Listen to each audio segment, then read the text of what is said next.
बचा है बाजार का आखिरी 1.5 घंटा और एक्शन है सुस्ती भरा। जी हां, मजबूत शुरुआत के बाद फिसलते हुए बाजार और सीमित दायरे में उसके बाद कारोबार अहम सपोर्ट लेवल को होल्ड करते हुए और ऊपरी स्तरों पर दबाव भी। तो ऐसे में बाकी बचे हुए 1.5 घंटे में क्या फाइनल ट्रेड में। नमस्कार, मैं हूं अनिल सिंघवी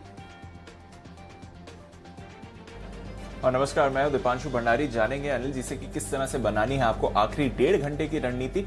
पर उससे पहले जान लेते हैं कि इस समय की बड़ी बातें क्या हैं। बताएं सर।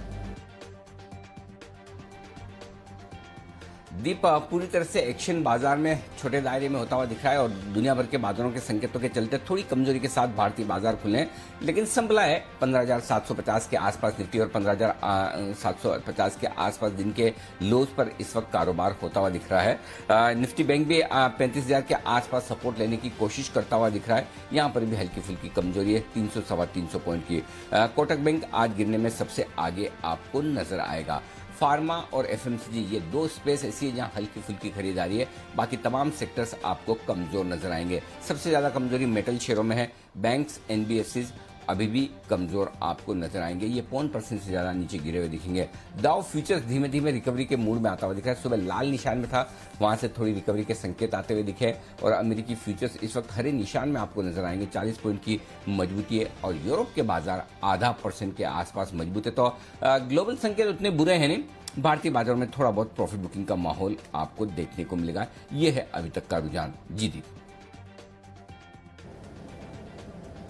बिल्कुल सर, तो ठीक ठाक ही संकेत हैं। अगर आप वैसे देखें, मार्केट में स्टॉक स्पेसिफिक एक्शन है, पर ये जो इंडेक्स की सुस्ती है और अभी फिर से थोड़ा इंडेक्स फिसलते हुए दिख रहा है। 11,750 के नीचे निफ्टी आ रहा है। बैंक निफ्टी पर ज्यादा प्रेशर है सर, 400 पॉइंट्स की गिरावट। कैसे देखें सर इस एक्शन, क्योंकि वैसे तो बाकी कुछ बदला नहीं है, तो फिर बाजार पर इतनी सुस्ती क्यों दिख रही है और आने वाले 1.5 घंटे में भी ये सुस्ती जारी रहेगी? दो चीजें हैं दीप। थोड़ी सी ग्लोबल मार्केट्स की सुस्ती सुबह की थी, अब तो धीमे धीमे चुस्त होते हुए दिख रहे हैं। और दूसरा, एक कल के सेशन के एफआईस की बिकवाली के आंकड़े हैं, ये हल्के से दबाव बनाते हुए दिख रहे हैं। और दूसरा ये कि आप लाइफ टाइम हाई के आसपास है तो थोड़ी बहुत प्रॉफिट बुकिंग आना लाजमी है। तो बजाय कोई एक्सटर्नल ट्रिगर्स या खबरों के बाजार कमजोर हो, पूरी तरह से डिमांड सप्लाई पर बाजार यहां पर थोड़ा करेक्ट होते हुए दिख रहे हैं। और डिमांड सप्लाई में सिर्फ यही चीज है कि बड़े इन्वेस्टर्स यानी कि एफआईस की तरफ से खरीदारी का सपोर्ट नहीं है। ट्रेडर्स अपनी तरफ से खरीद कर रहे हैं, लेकिन अल्टीमेटली कहीं किसी जगह अगर थोड़ा भी अगर आप हाथ रोकते हैं खरीदने से और बेचने वाले थोड़े ज्यादा सक्रिय हो जाएं तो फिर थोड़ी प्रॉफिट बुकिंग आना लाजमी है। लेकिन अब भी मेरे ख्याल से बाजार एकदम सपोर्ट रेंज में 15,675 15,750 की जो सपोर्ट रेंज है निफ्टी की, उसी रेंज में बाजार ट्रेड कर रहे हैं। और अब तब तक कोई डरने घबराने की जरूरत नहीं है। अगर 15,675 को हम क्लोजिंग बेसिस पर होल्ड करते हैं तो कोई बिल्कुल भी आप ये ना मानकर चले कि कमजोरी का संकेत है। तो मेरा ये समझना है 15,675 15,700 की रेंज में अगर आखिरी 1.5 घंटे में निफ्टी पहुंचता है तो वहां पर एक बार खरीदारी का और शॉर्ट कवरिंग का मौका है। वैसे खरीदारी की रेंज में ऑलरेडी आ चुका है, थोड़ा बहुत ओवरसोल्ड भी है, डेटा में हम डिस्कस भी करेंगे। बैंक निफ्टी का जहां तक सवाल है 34,800 34,900 स्ट्रॉन्ग सपोर्ट जोन है, उस सपोर्ट जोन के पास आता हुआ दिखा है। अब देखिए 34,913 का लो बनाया है, तो सपोर्ट जोन के आसपास है और बहुत ज्यादा मैं कमजोरी अभी तो नहीं देख रहा। और मैं डेटा एक बार देखूंगा। हाँ, ये जरूर कहूंगा दीप कि बहुत ज्यादा अपसाइड भी नहीं देख रहा, क्योंकि ऊपरी स्तरों पर अच्छी खासी कॉल राइटिंग और शॉर्ट पोजीशन भी बनी है, लेकिन कुछ हद तक बाजार ओवरसोल्ड है। और देखते हैं अगर थोड़ा सा भी डाउ फ्यूचर्स, अगर आपको ये जो 40-50 पॉइंट ऊपर दिख रहा है, अगर ये लगभग 80-100 सवा 100 पॉइंट ऊपर हो गया हमारे बाजारों के बंद होने के पहले, तो आपको एग्रेसिव शॉर्ट कवरिंग निचले स्तरों से आ सकती है, क्योंकि पुट कॉल रेशियो ऑलरेडी आपको ओवरसोल्ड होने के संकेत दे रहे हैं। तो अहम सपोर्ट रेंज में जब बाजार पहुंचे वहां पर खरीदारी करने का मौका देखें। ऊपर पहले आ जाए तो प्रॉफिट बुक करें। तो ऐसे डरने घबराने की जरूरत नहीं है, काउंटर ट्रेड लेना चाहिए और उसके लिए आपकी तैयारी होनी चाहिए। जी दी, बिल्कुल सर, तो सपोर्ट लेवल्स के करीब हैं बाजार। देखते हैं यहां से रिबाउंड आता है कि नहीं। ग्लोबल क्यूज तो ठीक ठाक ही हैं। पर आइए बाजार के एक्शन पर चर्चा करेंगे हमारे एक्सपर्ट्स के साथ भी। अनिल जी थोड़ी देर में अपनी स्ट्रैटेजी भी बताने वाले हैं। उससे पहले जान लेते हैं कुछ अहम ट्रिगर्स जहां पर बाजार की नजर है और साथ ही खबरों वाले शेयर्स। मानसी हमारे साथ तैयार हैं। Mansi, good afternoon. बताएं कौन से इवेंट्स पर रखनी है नजर? Good afternoon Deepanshu. आज से लेकर गुरुवार तक काफी कुछ है, इंपॉर्टेंट इवेंट्स काफी सारे हैं। आज एक तो वायदा की कंपनी आईआरसीटीसी के नंबर्स पर फोकस है। इसके अलावा कुछ बोर्ड मीट्स भी होने वाली है। एक तो हुडको 15,000 करोड़ फंड जुटाने पर बोर्ड बैठक करने वाले हैं। इंडिया बुल्स हाउसिंग पूंजी जुटाने को लेकर बैठक होगी। रुचि सोया की बोर्ड बैठक हो रही है, जहां पर बड़ी घोषणा होने की संभावना, तो ये बोर्ड बैठक पर भी हमारा फोकस है। और टीवीएस मोटर की एजीएम भी होने जा रही है आज। कल सुबह 11 बजे कैबिनेट की बैठक होगी और साथ ही शाम 5 बजे प्रधानमंत्री मोदी के मंत्री परिषद की बैठक होने वाली है। तो ये दो इंपॉर्टेंट इवेंट्स है जिस पर नजर है।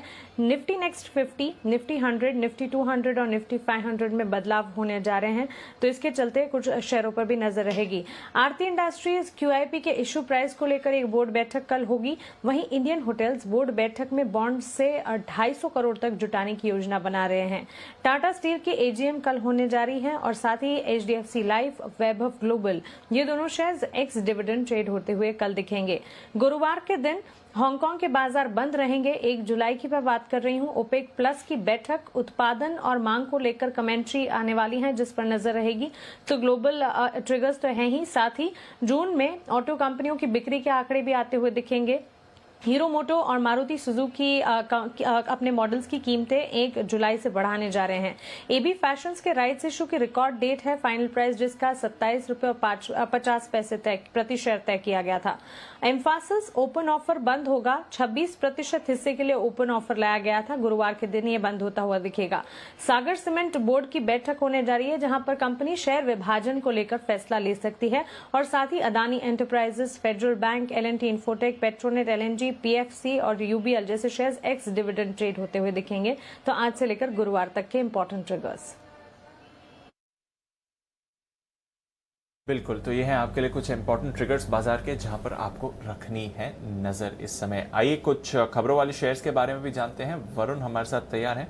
वरुण, गुड आफ्टरनून, बताएं कौन से शेयर्स बना रहे हैं आज खबरें? गुड आफ्टरनून दीप। देखिए, काफ़ी सारी खबरें हैं सुबह से, जो हमने आपको सबसे पहले जी बिजनेस पे बताई, उसी से शुरुआत करता हूँ। शेवियट, लुडलो जूट, ग्लॉस्टर जूट, यहाँ पे अच्छी खासी तेज़ी सुबह से ही देखने मिल रही है, क्योंकि खबर यह है कि बांग्लादेश, नेपाल से जूट प्रोडक्ट्स पर जो एंटी डंपिंग ड्यूटी है वो जारी रहने वाली है। डीजीटीआर ने इसके सनसेट क्लॉज जो था उसके ऊपर नोटिफिकेशन जो है वो जारी कर दिया है। 2007 में 5 साल के लिए ड्यूटी लगाई गई थी, ये आगे भी जारी रह सकती है। इसके अलावा इंडिया ग्लाइकोल्स के लिए भी बड़ी खबर आई है, क्योंकि एमईजी यानी कि मोनो इथेनाइल ग्लाइकोल्स के ऊपर जो एंटी डंपिंग ड्यूटी है वो भी, उसके ऊपर जांच जो है वो शुरू कर दी है। डीजीटीआर ने नोटिफिकेशन जारी किया है। कुवैत, सऊदी अरब, यूएसए से आने वाली एमईजी जो है उसके ऊपर जांच शुरू की है।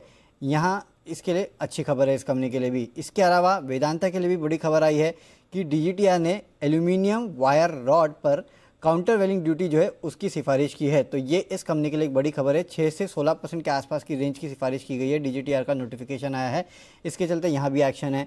इंडोकाउंट, यहाँ पे इस कंपनी ने ब्रिटिश डिज़ाइनर के साथ एक करार किया है। एक्सक्लूसिव प्रोडक्ट्स के लॉन्च के लिए करार किया गया है। जैस्पेन कॉनरॉन नाम के डिज़ाइनर है, इनके साथ कॉनरैन नाम के डिज़ाइनर है जिनके साथ ये करार किया है। हेरिटेज फूड, इस कंपनी ने रेडी टू ईट सेगमेंट में एंट्री ली है और एक प्रोडक्ट लॉन्च किया है। बेसिकली इन्होंने पनीर टिक्का, मेरे ख्याल से हाँ पनीर टिक्का लॉन्च किया है, जिसके थ्रू इन्होंने रेडी टू ईट सेगमेंट में एंट्री ले ली है। इंडोनेशनल, ये कंपनी जो है घाटे से मुनाफे में आई है। 4.9 करोड़ के आसपास का मुनाफा किया है। 15.5 करोड़ का घाटा पिछले बार किया था, तो अच्छे नतीजे इस कंपनी के हैं। वही कुछ खबर आई है न्यूज़ वायर्स के हवाले से कि पीएफसी आरईसी जो है प्रस्तावित बैड बैंक में हिस्सा खरीदने की योजना ये बना रहे हैं। पीएफसी आरईसी दोनों 5% के आसपास की हिस्सेदारी जो है वो खरीद सकते हैं। पावर मंत्रालय से मंजूरी मिलने के बाद ये हिस्सेदारी जो है वो खरीदी जा सकती है। टाटा मोटर्स जेएलआर इंडिया ने range rover sports SVR launch कर दी है। 2 करोड़ 19 लाख की ये कार है। इसके अलावा एचडीएफसी लाइफ में, यहाँ पे स्टैंडर्ड लाइफ ने करीब 10.08 करोड़ शेयर्स बेचे हैं सुबह सुबह। इसके अलावा वोल्टास में 22 लाख शेयर्स का बड़ा सौदा हुआ है और बर्गर किंग में 18 लाख शेयर्स का बड़ा सौदा हुआ है। अरे लेकिन वरुण, वो पनीर टिक्का मसाला कौन बना रहा है? वो और क्या ब्रांड से क्या कुछ मतलब लॉन्च हो गया या होने की तैयारी में? लॉन्च हो गया है। इन्होंने paneer tikka ready to eat में लॉन्च किया है। ये इनका ये है अपडेट है, बस इतना दिया है इन्होंने। पनीर टिक्का लॉन्च किया। पनीर टिक्का ना मसाला तो मैंने अपनी तरफ से लगाया है। मसाला आपने डाल दिया पनीर टिक्का खाली पनीर टिक्का के साथ मसाला तो आना ही चाहिए, हाँ, इसमें कोई डाउट नहीं। तो चलिए, हेरिटेज फूड ये पनीर टिक्का लॉन्च करने जा रहे हैं और वरुण पूरी इस पर रिसर्च कर खा पी कर बताएंगे कि वाकई में क्वालिटी कैसी है। लेकिन फिलहाल अभी तक लॉन्च किया है, रेडी टू ईट सेगमेंट में कंपनी ने एंट्री की है। चलिए, इंटरेस्टिंग। आइए, हमारे एक्सपर्ट्स हमारे साथ हैं इस वक्त, सारे कार्यक्रम में शामिल हो रहे हैं। देख लेते हैं अगर शुरुआत में कॉल्स है या वागले साहब से पूछा जाए। वागले साहब, क्लोजिंग शो की पहली कॉल आपकी तरफ से या अभी इंतजार है? नहीं अनिल जी, मुझे तो मार्केट समझ में नहीं आ रहा है, इंतजार करना ही ठीक होगा। देखो, बात तो सिंपल है वागले साहब, आप खाली बोल रहे हैं, हम बोल नहीं रहे। सिचुएशन दोनों तरफ सेम है, आपको समझ में नहीं आ रहा, हमको भी नहीं आ रहा। लेकिन बात यह है कि खाली आपने एक्सेप्ट कर लिया, हमसे किसी ने पूछा नहीं तो हमने बताया नहीं, तो ठीक है। चलिए, जब समझ में आए तब ठीक, लेकिन ना समझ में आए तो भी कोई दिक्कत नहीं। मार्केट को छोड़िए, स्टॉक्स को देखिए। स्टॉक्स में एक्शन भरपूर है, अभी वहां पर जो एक्शन है उन्हीं पर करते हैं फोकस। और ढेर सारे स्टॉक्स हैं जो आज भी मजबूती के साथ और कमजोरी के साथ एक तरफा कारोबार करते हुए दिखे।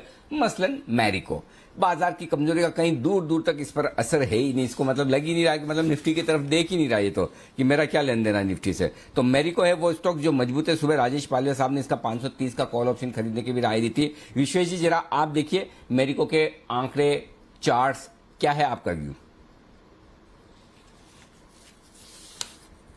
देखिए अनिल जी, अनचार्टेड टेरिटरी में है, 540 के आसपास, 7.4 लाख शेयर, मतलब 7,40,000 शेयर का ऊपर इंटरेस्ट है 540 के कॉल में। और आज मेरे हिसाब से किसी ने एक्सपेक्ट नहीं किया होगा कि मेरी को इतनी अच्छी दमदार दौड़ लगाएगा। तो देखिए, मेरा ये मानना है अनिल जी कि अनचार्टेड टेरिटरी में जो स्टॉक होता है, the best way to trade that is to let it run. तो यहाँ पे एक ट्रेडिंग स्टॉप लॉस रखा जाए मेरे हिसाब से 530 का, और जिस हिसाब से मोमेंटम है, अगर 550 के कॉल में अनवाइंडिंग होती है, 540 की कॉल में अनवाइंडिंग होती है, तो मेरे हिसाब से then it can go even higher. Okay, तो नजर रखिए, मैरिको सुबह से तेजी में है और अभी और गेन्स आती हुई दिख रही हैं, 5.5% ऊपर है।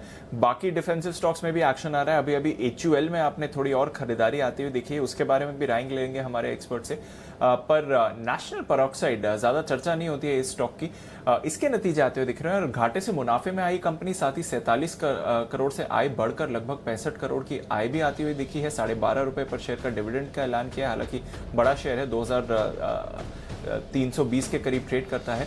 बट नेशनल पेरोक्साइड के नतीजे आते हुए दिख रहे हैं, मुनाफे से घाटे में आई है कंपनी। ओके, ये है आपके लिए बड़ी खबर। तो मुनाफे से घाटे में आती हुई दिखी है। लॉस इस बार है आपका 8.5 करोड़ का, पर उसमें एक एक्सेप्शनल आइटम भी है लगभग 13 करोड़ का। तो अगर आप उसको एडजस्ट करें तो फिर ऑलमोस्ट फ्लैट ही आपको मुनाफा इसका आते हुए दिख रहा है, थोड़ी बढ़त ही बल्कि आती हुई दिख रही है। कामकाजी तौर पर देखें तो थोड़ी सुस्ती जरूर है, 9.3 करोड़ से गिरकर कामकाजी मुनाफा 5.7 करोड़ का आया है, और मार्जिन 19.6% से गिरकर 8.8% के आते हुए दिखे हैं। तो मुनाफे से घाटे में आई है, बट एक एक्सेप्शनल आइटम भी है 13 करोड़ का, और इसके अलावा अगर आप देखें तो 12.5 पर शेयर का डिविडेंड भी है। कामकाजी तौर पर जरूर सुस्त है। कुणाल जी, कोई राय नेशनल पेरोक्साइड पर? इनिशियल रिएक्शन के बाद थोड़ा स्टॉक संभलते हुए दिख रहा है।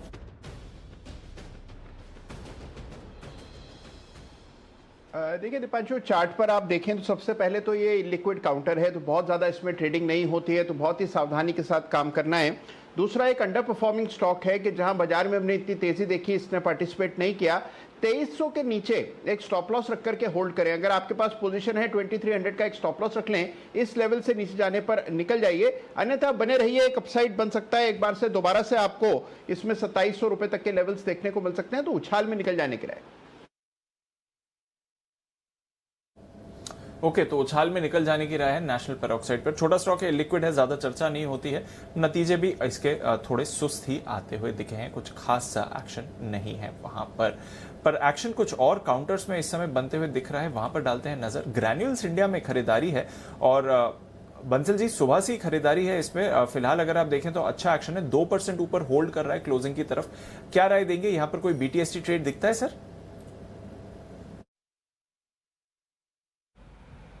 बिल्कुल दीपांशु, BTST ट्रेड दिखता है। इनफैक्ट स्टॉक में एक करेक्शन आई थी और आज जिन स्तरों पे चल रहा है, स्टॉक ने 320 के स्तरों को तोड़ा है। तो शॉर्ट टर्म चार्ट पे जो इतने समय से मंदी के बादल छाए हुए थे स्टॉक के ऊपर, वो छट रहे हैं।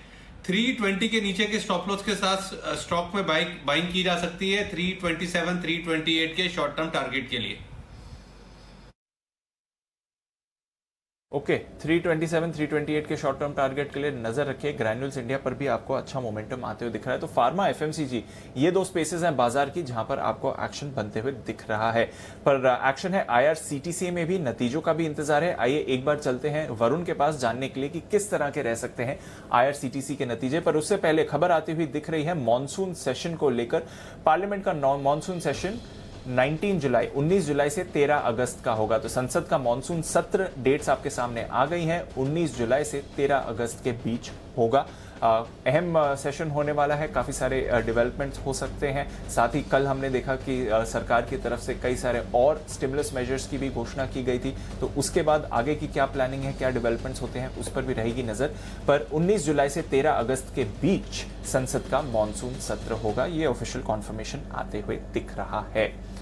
चलिए, बड़ी खबर है बाजार के लिए और इस पर भी सबकी नजर रहेगी। पर आइए आईआरसीटीसी जिसकी हम बात कर रहे थे, एक बार जान लेते हैं वरुण के साथ कि किस तरह के रह सकते हैं इसके नतीजे। वरुण बताइए। डेफिनेटली देखिए दीप, साल दर साल इस कंपनी के नतीजों में गिरावट होगी। क्वार्टर क्वार्टर नतीजे अच्छे रहने वाले हैं। अब साल दर साल गिरावट क्यों होगी? क्योंकि खासकर इस कंपनी का जो केटरिंग कारोबार है वहाँ पे ग्रोथ उतनी हुई नहीं है। क्योंकि जाहिर सी बात है, ट्रेन जरूर चली है लेकिन केटरिंग बिजनेस जो है वो पूरी तरह से शुरू नहीं हुआ। उसका इंपैक्ट आपको इस कंपनी के नतीजों पे देखने मिलेगा। इसके लिए सेल्स जो है 37% गिरेगी। एबिटा 11.5% गिरेगा, 178 करोड़ के आसपास आएगा। मार्जिन 34.4% से बढ़ के 48.4% और मुनाफा जो है 147 करोड़ के आसपास आ सकता है। लेकिन क्वार्टर क्वार्टर अगर आप देखेंगे तो रेलवेज की जो ट्रेन की फ्रीक्वेंसी है वो बढ़ी है, जो चार्जेस है उसमें बढ़ोतरी हुई है। तो इस सबका इंपैक्ट जो है आपको कंपनी के नतीजे पे देखने मिलेगा। इसके लिए क्वार्टर क्वार्टर जो नंबर्स है वो अच्छे रहेंगे। सेल्स 64% बढ़ेगा, एबिटा 88% बढ़ेगा और मुनाफा भी 88% बढ़ेगा। और मार्जिन जो है उसमें अच्छे खासे करीब 6% के आसपास की बढ़ोतरी हो सकती है। तो साल दर साल नंबर्स कमजोर, क्वार्टर क्वार्टर नंबर्स अच्छे रहेंगे। ओके, ये है आपके लिए आईआरसीटीसी पर राय। नजर रखिएगा इस काउंटर पर। मोमेंटम में है और नतीजों से पहले अपनी गेंस को भी होल्ड करते हुए दिख रहा है। कुछ ज्यादा लड़खड़ाया नहीं है। बाजार में थोड़ी सुस्ती जरूर है बट ये काउंटर अपनी गेंस होल्ड कर रहा है। आईआरसीटीसी, इस पर है वरुण का व्यू। एम्फेसिस, इसमें थोड़ा एक्शन फिर से होते हुए दिख रहा है। कल इसका ओपन ऑफर बंद होगा। वागले साहब कोई राय देंगे एम्फेसिस पर? 2050 के करीब है ये काउंटर। दीपांशु 2100 के रेंज में मुझे लगता है पॉजिटिव बायस के साथ रहना चाहिए। मुझे बड़ी मूव नहीं लगती है 2100 ब्रेक करेगा तो फिर एक 100-150 रुपए की मूव आ सकती है। फिलहाल 2100 ये रेंज में मुझे टाइम स्पेंड करेगा ऐसा लगता है। 2000 ब्रेक होता है तो हल्का सा गिरावट एक्सटेंड हो सकती है। ओके, तो ये है राय आपके लिए एम्फोसिस पर। इस समय नजर रखिए काउंटर पर। थोड़ा खबरों के दम पर भी ये स्टॉक आपको एक्शन में आते हुए दिख रहा है। जिंदल 100, इसमें भी एक थोड़ी मूव आती हुई दिख रही है। नजर रखिए इस काउंटर पर। अभी अभी एक स्पाइक आया है। सुमित जी, जिंदल 100 के चार्ट देखिए, कुछ एक्शन बन रहा है। कोई ट्रेड का मौका दिखता है इस पे? तेजी का एक्शन बन रहा है। स्टॉक ऑलरेडी 3% के ऊपर पॉजिटिव मूव दिखा रहा है, लेकिन चार्ट्स के ऊपर भी देखेंगे तो स्टॉक में अभी भी और ऊपर का मूव देखने को मिल सकता है। स्टॉक का जो इमीडिएट हर्डल है चार्ट्स के ऊपर वो करीब करीब 118-120 के आसपास है। जैसे ये लेवल निकलेंगे तो उसके बाद स्टॉक में मोमेंटम और बढ़ेगा और फिर 126 से 130 रुपए तक के लेवल आने वाले दिनों में जिंदल 100 में देखने को मिल सकते हैं। जिन्होंने भी पोजीशंस बनाई है होल्ड करें। 111-112 का स्टॉप लॉस लगाए। 120 का लेवल निकलने के बाद 126 से 130 का मूव देखने को मिल सकता है जिंदल 100 में। ओके, तो जिंदल 100 पर आपको रखनी है नजर। ये एक काउंटर है जहां पर आपको एक्शन बनते हुए दिख रहा है। इस बीच IRFC, इस पर भी रखिए नजर। इस काउंटर के नतीजों का हमें इंतजार था और नतीजे आते हुए दिख रहे हैं। नतीजों से पहले बोर्ड ने कर्ज जुटाने की सीमा 8 लाख करोड़ करने की मंजूरी दे दी है। रेलवे फाइनेंसर्स है ऑफ कोर्स, तो एक बड़ा अमाउंट आपको वहां पर दिख रहा है। बोर्ड ने कर्ज जुटाने की सीमा, इसका ये मतलब नहीं है कि ये पूरा कर्ज जुटा रहे हैं इस लेवल का, बट इस लिमिट को कर दिया है जहां तक कंपनी कर्ज जुटा सकती है। तो 8 लाख करोड़ की कर्ज जुटाने की सीमा बोर्ड ने करने के लिए मंजूरी दे दी है। पर आइए नतीजों पर भी रखते हैं नजर। जिस तरह से IRFC के नतीजे आ रहे हैं, कुल आय की अगर आप बात करें तो यहां पर आपको कुल आय 4454 करोड़ की आती हुई दिख रही है। लगभग 4455 करोड़ की आप आय यहां पर कह सकते हैं, जो कि 3205 करोड़ से बढ़कर आई है। तो अच्छी बढ़त आपने आय में भी आती हुई देखी है। मुनाफे की बात करें तो यहाँ पर मुनाफा भी इनका बढ़कर आया है, 654 करोड़ से बढ़कर लगभग 150 करोड़ का मुनाफा भी आपको यहाँ पर आते हुए दिखा है। तो अच्छे नतीजे on the face of it at least आते हुए दिख रहे हैं। ऑफकोर्स इसकी एनआईए निकाल के फिर आपको बताएंगे किस तरह के रहे नतीजे, बट एटलीस्ट फर्स्ट कट पर तो आपको अच्छे नतीजे आते हुए दिख रहे हैं जहां तक IRFC का सवाल है। कुणाल जी जरा चार्ट्स भी देखें। एक तो कर्ज की सीमा जुटाने के लिए कर्ज की सीमा बढ़ाने के लिए मंजूरी दे दी है बोर्ड ने, साथ ही नतीजे भी on the face of it at least अच्छे दिख रहे हैं। IRFC की चार्ट कैसी दिखती है सर? देखिए चार्ट अच्छा है दीपांशु, केवल एक समस्या यह है कि 26 रुपए 20 पैसे से लेकर 26 रुपए 40 पैसे के बीच में एक बड़ा रेजिस्टेंस है। हालांकि चार्ट पर बहुत ज्यादा डेटा नहीं है, इसलिए कोई बहुत पास्ट हिस्ट्री अवेलेबल नहीं है, लेकिन 26 रुपए 20 पैसे से लेकर 26 रुपए 40 पैसे, ये जो 20 पैसे का बैंड है, यहां पर काफी बिकवाली का दबाव आएगा और जब तक ये लेवल्स पार ना हो जाएं इसमें नई खरीदारी नहीं करनी चाहिए। एक बार के लिए प्रॉफिट भी बुक कर सकते हैं जिनके पास पहले की पोजीशन है और इन स्तरों पर मुझे लगता है कि थोड़ा बिकवाली का दबाव झेलना पड़ेगा। अगर ये 26 रुपए 50 पैसे को पार कर जाता है तब फिर इसमें एक फ्रेश ब्रेकआउट आएगा, नई तेजी बनेगी। तो फिलहाल एक बार प्रॉफिट बुक करने की राय।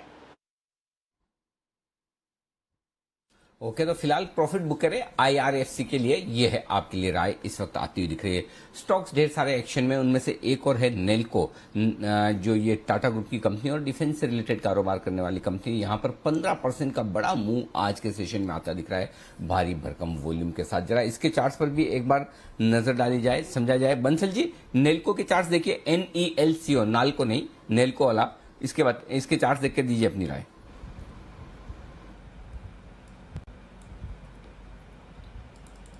यानी जी चार्ट्स पॉजिटिव हैं। इनफैक्ट स्टॉक पिछले 2 दिन से कल भी अच्छा चला था और आज भी अच्छा चल रहा है। और आज के सत्र में देखें तो अगस्त 2018 के हाईज को स्टॉक ने तोड़ा है। तो जिनके पास है क्लियरली होल्ड करें, 375 के अराउंड चल रहा है और 374 375 के ऊपर की डिसाइसिव क्लोजिंग आती है तो एक बड़े चार्ट पर एक बड़ा ब्रेकआउट होगा और इस ब्रेकआउट के बाद ही दोबारा से स्टॉक एक नई खरीदारी का कैंडिडेट है। तो जिनके पास है होल्ड करें, जिनके पास नहीं है इन स्तरों पर खरीदारी की राय होगी नेल्को के अंदर। यह है आपके लिए राय नेल्को पर। आइए इस बीच सुब्रोस के नतीजे आते हुए दिख रहे हैं। ये वही स्टॉक है जो मेरे ख्याल से 1-2 दिन पहले ही सेठी साहब ने भी रिकमेंड किया था। 16 करोड़ से मुनाफा बढ़कर 26 करोड़ का आता हुआ दिख रहा है। आय भी 458 करोड़ से बढ़कर 600 करोड़ आती हुई दिख रही है। तो मजबूत नतीजे दिख रहे हैं सुब्रोस के। पहली नजर पे जो रिजल्ट्स आते हुए दिख रहे हैं वो काफी बढ़िया है। कामकाजी मुनाफा 41 करोड़ से बढ़कर 64 करोड़ आता हुआ दिख रहा है, यानी कि लगभग 50% की बढ़त कामकाजी मुनाफे में आपको देखने को मिलेगी। तो हर एक पैरामीटर पर सुब्रोस के दमदार रिजल्ट्स आपके सामने आते हुए नजर आएंगे। ये है आपके लिए रिजल्ट्स पूरी तरह से सुब्रोस के आपके सामने। विश्वेश जी जरा देखिए सुब्रोस के चार्ट्स और बताइए अपनी राय। नतीजों के बाद मजबूत है, 1.5% ऊपर है, क्या करना चाहिए?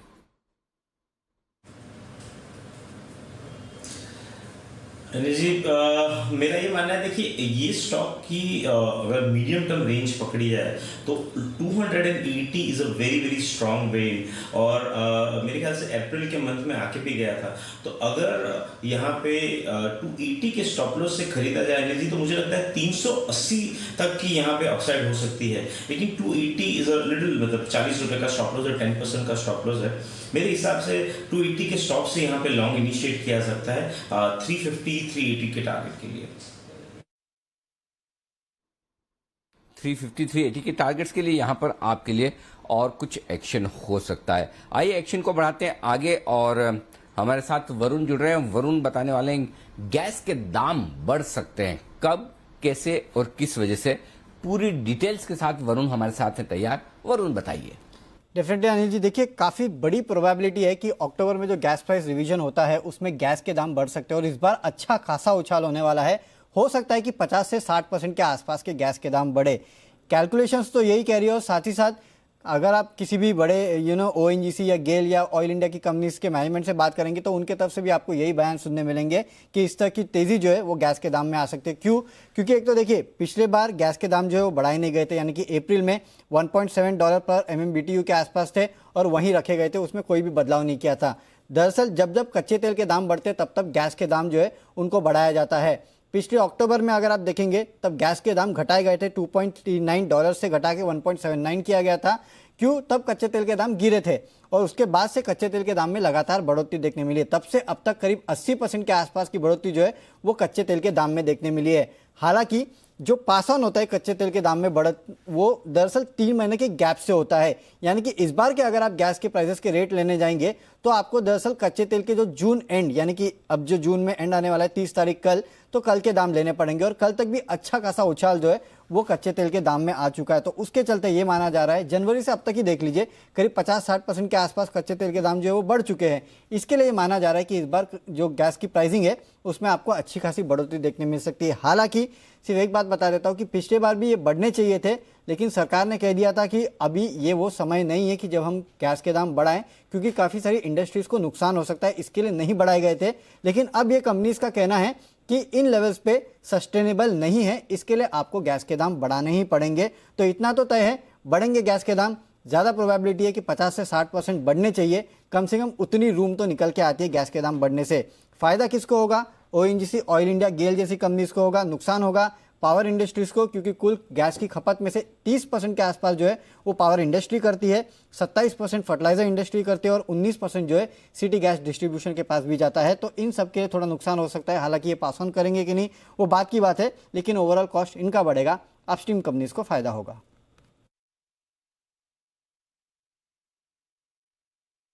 ओके, तो गैस के दाम बढ़ने का फायदा गैस कंपनियों को होगा, लेकिन टाइल्स, फर्टिलाइजर, जिनके लिए रॉ मटेरियल इनपुट का काम करती है, इनपुट कॉस्ट बढ़ाने का काम करती है, उनके लिए नुकसान की बात हो सकती है। लेकिन इन कंपनियों के लिए फायदे की बात हो सकती है। उसमें IGL है एक स्टॉक जो आज का स्टार परफॉर्मर है। वागले साहब, IGL के चार्ट देखिए और दीजिए अपनी राय। अनिल जी, मुझे तो अच्छा लग रहा था, बट प्राइसेस होल्ड ही नहीं कर रहे हैं, वॉल्यूम्स भी बहुत ड्राई हुए हैं। वैसे तो IGL का पैटर्न ये सजेस्ट करता है कि इसको 575, 580 तक जाना चाहिए, यही मूव में।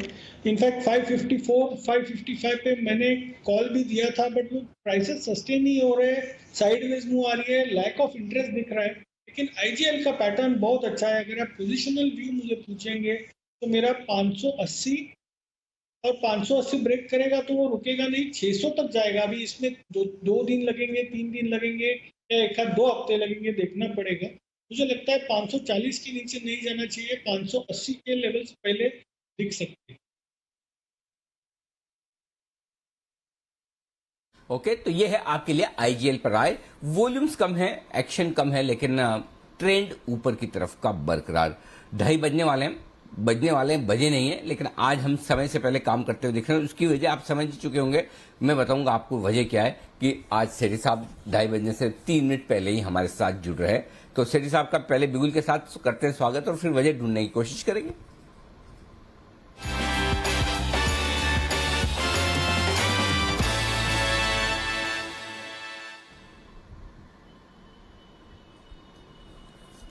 सेठी साहब, स्वागत है आपका, नमस्कार। आज तो आप भी सरप्राइज हो रहे होंगे कि अरे इतना जल्दी कैसे फोन लग गया और इतना जल्दी मैं कैसे जुड़ गया, तो कुछ आइडिया है आपको ऐसा क्यों हुआ आज? हाँ बिल्कुल अनिल जी, मुझे लगता है कल मैंने एक्चुअली जो व्यूअर्स का नुकसान हुआ, मैंने सिक्योरिटी टेक्नोलॉजी टीम तो 580 के लेवल पर रेकमेंड करना था और आपने 5 मिनट जो एक्स्ट्रा लिए उसके बाद वो 590-92 तक चला गया। उस समय जाके मुझे रेकमेंड करना पड़ा, या फिर जो थोड़े दिन पहले 2 दिन पहले प्रीमियर एक्सप्लोसिव्स के साथ भी ऐसे ही हो गया था। तो मुझे लगता है उसको देखते हुए आपको लगा होगा कि टाइम भी पहुंचते। हाँ, ये आपने बिल्कुल आइडिया सही लगाया। आपने, आपकी सोच बहुत अच्छी है, लेकिन एक्चुअली ऐसा हुआ नहीं है और इसलिए बहुत बढ़िया आपने ये आइडिया अच्छा दिया। अब इससे एक चीज में क्लियर, आज आप समय पर जुड़ पाए उसके पीछे मैं नहीं हूं जिम्मेदार, उसके पीछे जिम्मेदार है हमारे सारे विशेषज्ञों का ये दमदार पैनल। देखिए, सबको दिखाइए, हमारे कुणाल जी, राकेश जी, वागले साहब, कहाँ सुमित जी, सारे लोग जो बैठे हैं, ये सारे लोग जिम्मेदार है, क्योंकि क्लोजिंग वाले शो का पहला बिगुल अब आपने बजाया है। नहीं तो क्या होता है, इनके बिगुलों के चक्कर में आपका बिगुल पीछे रह जाता है। तो आप ये सारी क्रेडिट, आज आपको समय से आने का मौका मिला वो भी इनको दे दीजिए, और जिस दिन लेट होते हैं उनके लिए भी जिम्मेदार ये सारे लोग हैं। लेकिन आइए, आज आप समय से हमारे साथ है, बताएं सर क्या है आज आपका इरादा? Thank you to the panel Anil ji, आज टाइमली आने के लिए। अब बाकी अनिल जी देखिए, 2 स्टॉक में खरीदारी करनी है, कैश मार्केट के दोनों स्टॉक है, और आप बोले तो मैं शुरू करूं। बिल्कुल बिल्कुल, शुरुआत कीजिए पहले स्टॉक के साथ सर। हाँ बिल्कुल अनिल जी, देखिए कल मैंने एक मिड कैप आईटी स्टॉक को रेकमेंड करा था, सिग्निटी टेक्नोलॉजीज। थोड़ी देर पहले बात कर रहा था मैं, 590 के लेवल पे कल रेकमेंड किया, 620 के टारगेट से आज 626-27 के लेवल टच करके अभी भी लगभग उसी प्राइस के आसपास चल रहा है, तो टारगेट अचीव हो गए। वैसे ही मुझे लगता है ये जो मिड कैप आईटी वाला सेक्टर है बिल्कुल फोकस में रहेगा। अब जिस तरह से मैंने पहले भी कहा, एक्सेंचर के नतीजे देखने के बाद और बाकी फ्रंटलाइन आईटी कंपनी तो है ही है, मिड कैप आईटी में भी बहुत बड़ा एक तेजी लग रही है। तो वहां से मैंने आज एक स्टॉक को पिक किया है। स्टॉक का नाम है बिरला सॉफ्ट, जो कि बी सॉफ्ट के नाम से। ये सीके बिरला ग्रुप की कंपनी है जो कि डिजिटल ट्रांसफॉर्मेशन, साइबर सिक्योरिटी, इस तरह के सेगमेंट को कैटर करती है। और कंपनी ने हाल ही में एक यूके की कंपनी है उनके साथ टाई अप किया और उनके लिए ये आर्टिफिशियल इंटेलिजेंस और machine learning based cyber regulatory reporting platform तैयार कर रहे हैं। तो ये जो सेगमेंट है आर्टिफिशियल इंटेलिजेंस का, मशीनिंग का, बहुत ही दमदार और हाई पोटेंशियल वाला सेगमेंट है जो कि एक कंपनी जिस फील्ड में काम कर रही है। तो मुझे इसके प्रोस्पेक्ट बहुत ही अच्छे नजर आ रहे हैं। एक तो बिरला ग्रुप की कंपनी है और ये दिख भी रहा है। आप इसके मार्च तिमाही के नतीजे देखिए, 98 करोड़ का पैट डिक्लेयर किया, जो कि पिछले साल सिर्फ 69 करोड़ का पैट था। एक जीरो डेट कंपनी है, बहुत अच्छी कैगर से ग्रो कर रही है। प्रोमोटर की अच्छी खासी 40.77% की हिस्सेदारी है और बाकी डीआईआईज और एफआईआईज भी अच्छी खासी हिस्सेदारी रखते हैं इसमें, जैसे एलएनटी म्यूचुअल फंड, निप्पॉन है, आईडीएफसी है, फिर even Abu Dhabi investment trust, वो भी इस कंपनी में करीबन एक अच्छी खासी हिस्सेदारी मेंटेन करते हैं। तो ऑल इन ऑल स्टॉक अच्छा लग रहा है। मुझे लगता है 390 के लेवल पे खरीदारी करनी चाहिए। मेरा इसमें बहुत ही शॉर्ट टर्म में 415 का टारगेट है और 375 का स्टॉप लॉस रखना है। ओके, 375 के स्टॉप लॉस के साथ यहां पर करें आप खरीदारी। ये है आपके लिए एक दमदार स्टॉक बिरला सॉफ्ट, ये है आपके लिए। और आज एक और स्टॉक जो बड़ा एक्शन में है सेठी साहब, उस पर आपको भी राय देनी है और साथ में उसकी क्रेडिट हिमांशु जी के ऊपर जाती है। फर्स्ट सोर्स लिमिटेड आपका फेवरेट स्टॉक, जैन साहब का फेवरेट स्टॉक, हमने भी काफी समय इसको रिकमेंड किया है। 174 वाला ये स्टॉक आज दमदार एक्शन दिखाता हुआ 14-15% मजबूत है, 200 रुपए के नजदीक पहुंचता हुआ फर्स्ट सोर्स लिमिटेड। ये भी बड़ा एक्शन में। आपने मिड कैप आईटी शेयरों की बात की तो मुझे ये याद है, बताएं सर इस पर क्या है आपकी राय?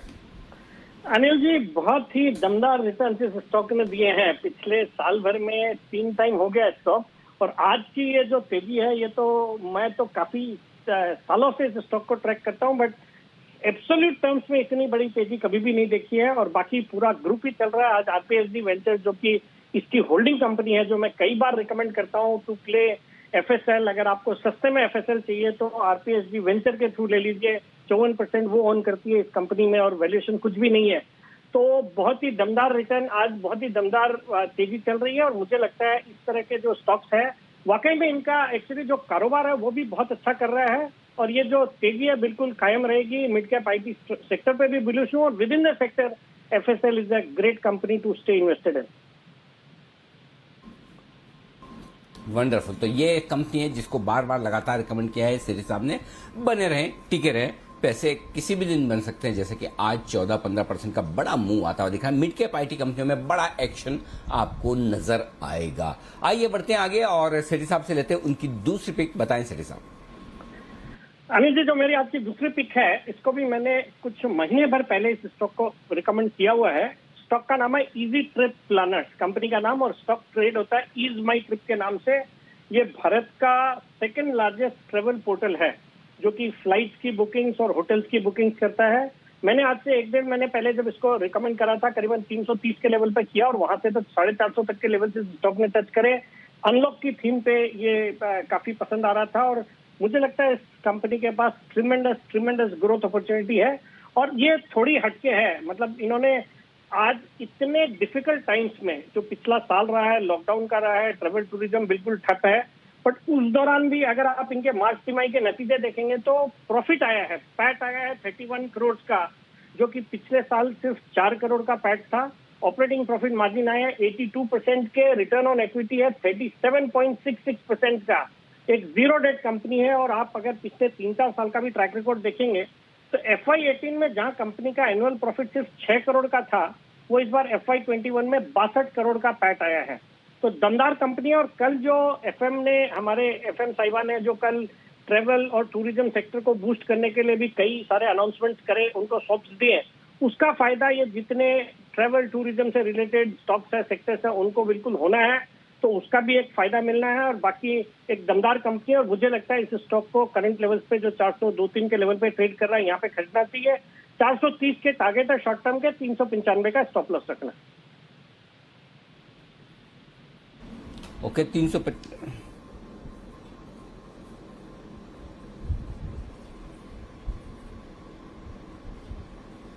ओके, तो ये है आपके लिए इजी ट्रिप प्लानर्स। इस पर आपको करनी है खरीदारी सेठी साहब की तरफ से, और साथ ही बिरला सॉफ्ट, 2 पिक्स जो सेठी साहब को पसंद हैं। पर इस बीच बड़ी खबर आती हुई दिख रही है टेलीकॉम स्पेस से। न्यूज राइज फिलहाल ये रिपोर्ट करते हुए दिख रहा है, डिपार्टमेंट ऑफ टेलीकॉम MTNL और BSNL के मर्जर के पक्ष में नहीं है। जो MTNL की हाई डेट है और साथ ही हाई एम्प्लॉय कॉस्ट भी है, वो मर्जर के लिए अच्छी नहीं रहेगी, और इसलिए department of telecom at least in दोनों दिग्गज टेलीकॉम, सरकारी दिग्गज टेलीकॉम कंपनीज के मर्जर के पक्ष में नहीं है।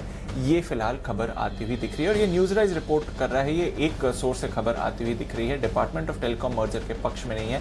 पर आगे देखना पड़ेगा कि फाइनल व्यू क्या लिया जाता है इस एक्शन पर फिलहाल ऑफ कोर्स MTNL रिएक्ट भी करते हुए दिख रहा है खबर के बाद। 4% की वीकनेस इस काउंटर पर आती हुई दिख रही है। जिस तरह से कर्ज है MTNL का, हाई एम्प्लॉय कॉस्ट है, अन्य कॉस्ट भी हैं, वो फिर मर्जर में बाधा ला सकता है। ये व्यू आ रहा है डिपार्टमेंट ऑफ टेलीकॉम की तरफ से। नजर रखेंगे MTNL पर, फिलहाल 3.5% की कमजोरी दिखा रहा है। ये खबर न्यूज राइज की तरफ से आती हुई दिख रही है। पर आइए बाजार पर भी नजर है, एकदम रेंज बाउंड ट्रेड हो रहा है, थोड़ी सुस्ती है, बैंक्स में स्पेशली गिरावट है। क्या करना चाहिए, क्या होनी चाहिए आपकी बाजार की स्ट्रैटेजी, जानते हैं अनिल जी के साथ।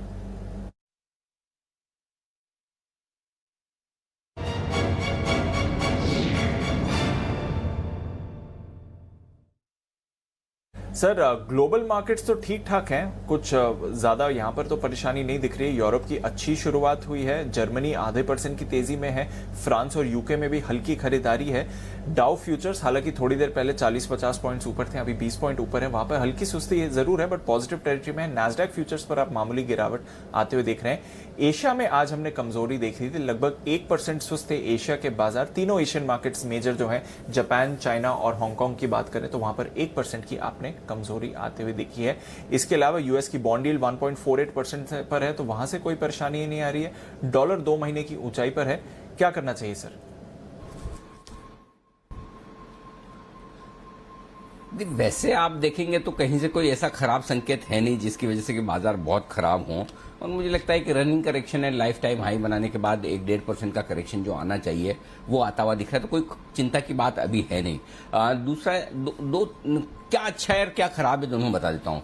पहले अच्छा क्या है, अच्छा ये कि डाउ फ्यूचर्स रिकवर होते हुए दिख रहे हैं, तो कोई खास ऐसी चिंता की बात अभी तो नहीं दिख रही। अब कैसा होगा अमेरिका में कारोबार, वो एक अपनी जगह है, लेकिन ऐसा नहीं है कि जिससे आपको बड़ा डर लगे, पहली चीज। दूसरा अच्छा क्या है, इंपोर्टेंट सपोर्ट रेंज में आ रहा है बाजार, 15,675 15,750 आपको आज रेंज दी थी कि ये खरीदारी की रेंज है, उस खरीदारी की रेंज में आता हुआ दिख रहा है। तीसरा और सबसे बड़ा पॉजिटिव ये है कि बाजार ओवरसोल्ड होता हुआ दिख रहा है। पुट कॉल रेशियो इंट्राडे में 0.92 के आसपास है, सर्टेनली निश्चित तौर पर ओवरसोल्ड है, तो निचले स्तरों से आपको सपोर्ट लेवल से रिकवरी आने के पूरे आसार हैं। तो ये 3 चीजें पॉजिटिव है आपके लिए। नेगेटिव साइड पर क्या है, नेगेटिव साइड पर यह है कि दमदार शॉर्ट्स बने हैं इस बाजार में। आप देखेंगे निफ्टी और बैंक निफ्टी, और स्पेशली बैंक निफ्टी में दबाकर कॉल राइटिंग हुई, तगड़ी वाली कॉल राइटिंग हुई, यानी कि कोई तो ये मानकर चल रहा है कि बाजार थोड़ा और करेक्ट करना चाहिए, अच्छे से करेक्ट करना चाहिए, जिस तरह की कॉल राइटिंग हुई है, और वो भी वीकली सीरीज में और वो भी मंथली सीरीज की शुरुआत में। तो कॉल राइटिंग काफी हुई है, वो थोड़ा सा कॉन्फिडेंस हिलाने वाली है, ये आपके लिए। और दूसरा ये कि ग्लोबल मार्केट्स में भी मिला जुला सा रुझान आप कह सकते हैं। वैसे सब ठीक है, लाइफ टाइम हाई पर कल आपका नास्डैक और S&P बंद हुआ है, लेकिन हल्का फुल्का डाउन में करेक्शन है। तो उस लिहाज से आप दोनों तरफ ग्लोबल मार्केट, जिसको मजबूत समझना मजबूत समझे, जिसको शॉर्ट करना है वो हल्का फुल्का कह भी सकते कि रुकेगा, करेक्शन होगा, वैसा वाला मामला है। अब आइए डेटा क्या कह रहे हैं। 15,700 यहां पर है हाईएस्ट ओपन इंटरेस्ट पुट में 34 लाख शेयरों का, ठीक है, और ये आपके लिए सपोर्ट के तौर पर काम करेगा। तो बचे हुए समय के लिए 15,675 15,700 मजबूत सपोर्ट जो है, इस रेंज में खरीदारी भी की जा सकती है और शॉर्ट भी काटी जा सकती है, ठीक है। ऊपर में 15,800 पार करना मुश्किल होगा। क्यों होगा? क्योंकि 15,800 के पुट पर भी 33 लाख शेयर, तो वहां पहुंचेंगे तो आप पहले ही थोड़ा जो लॉन्ग पोजीशन बनाकर बैठे हैं पुट राइटर्स, वो अपनी पोजीशन हल्की करने की कोशिश करेंगे, पहला। और दूसरा, वहां पर 15,800 पर कॉल राइटर दबाकर कॉल बेचकर बैठे हैं। 53 लाख शेयरों का ओपन इंटरेस्ट जो कि पुट के मुकाबले में कहीं ज्यादा है, और 24 लाख शेयर तो कॉल राइटर आज ही जुड़े हैं। तो अगर बाजार 15,800 के ऊपर आज बंद होता है तब तो ऑल इज वेल, बहुत बढ़िया, कोई टेंशन नहीं, और तब तो तगड़ी शॉर्ट कवरिंग आज या कल में ही हो जाएगी। अगर 15,800 के नीचे बंद होता है तो थोड़ी सी चिंता की बात है कि हल्का फुल्का रनिंग करेक्शन आपको 15,675 तक का मिल सकता है। तो 15,800, 15,675 ये बचे हुए समय के लिए रेंज नजर आ रही है निफ्टी के डेटा के लिहाज से। ऊपर तो 15,850, 15,900 पर तो जमकर कॉल राइटिंग हुई है, पूछो मत, तगड़ी कॉल राइटिंग है। इसका मतलब यह कि हर एक ऊपर के लेवल पर बाजार को टिकने में थोड़ा पसीना आएगा, आसान काम नहीं है, पहली चीज। अब आइए बैंक निफ्टी। बैंक निफ्टी 35,000 के नीचे जो ट्रेड करना शुरू कर रहा है, ये अच्छा संकेत नहीं है। 34,900, 35,000 के नीचे जो ट्रेड कर रहा है, क्यों कि 35,000 के पुट पर 26 लाख शेयरों का ओपन इंटरेस्ट है, हाईएस्ट है, जिसमें से 13 लाख शेयर आज ही जुड़ा है। तो ये बहुत जरूरी है कि बैंक निफ्टी के लिए 35,000 के ऊपर बंद होना चाहिए। 60 lakh share otherwise put writers bank Nifty के ऐसे हैं जो रिस्क पर आ जाते हैं अगर आप 35,000 के नीचे बंद होते हैं तो इसलिए बैंक निफ्टी के लिए 35,000 को होल्ड कर पाना इंट्राडे भी और क्लोजिंग बेसिस पर भी बहुत जरूरी है। अब बैंक निफ्टी का सपोर्ट रेंज क्या है?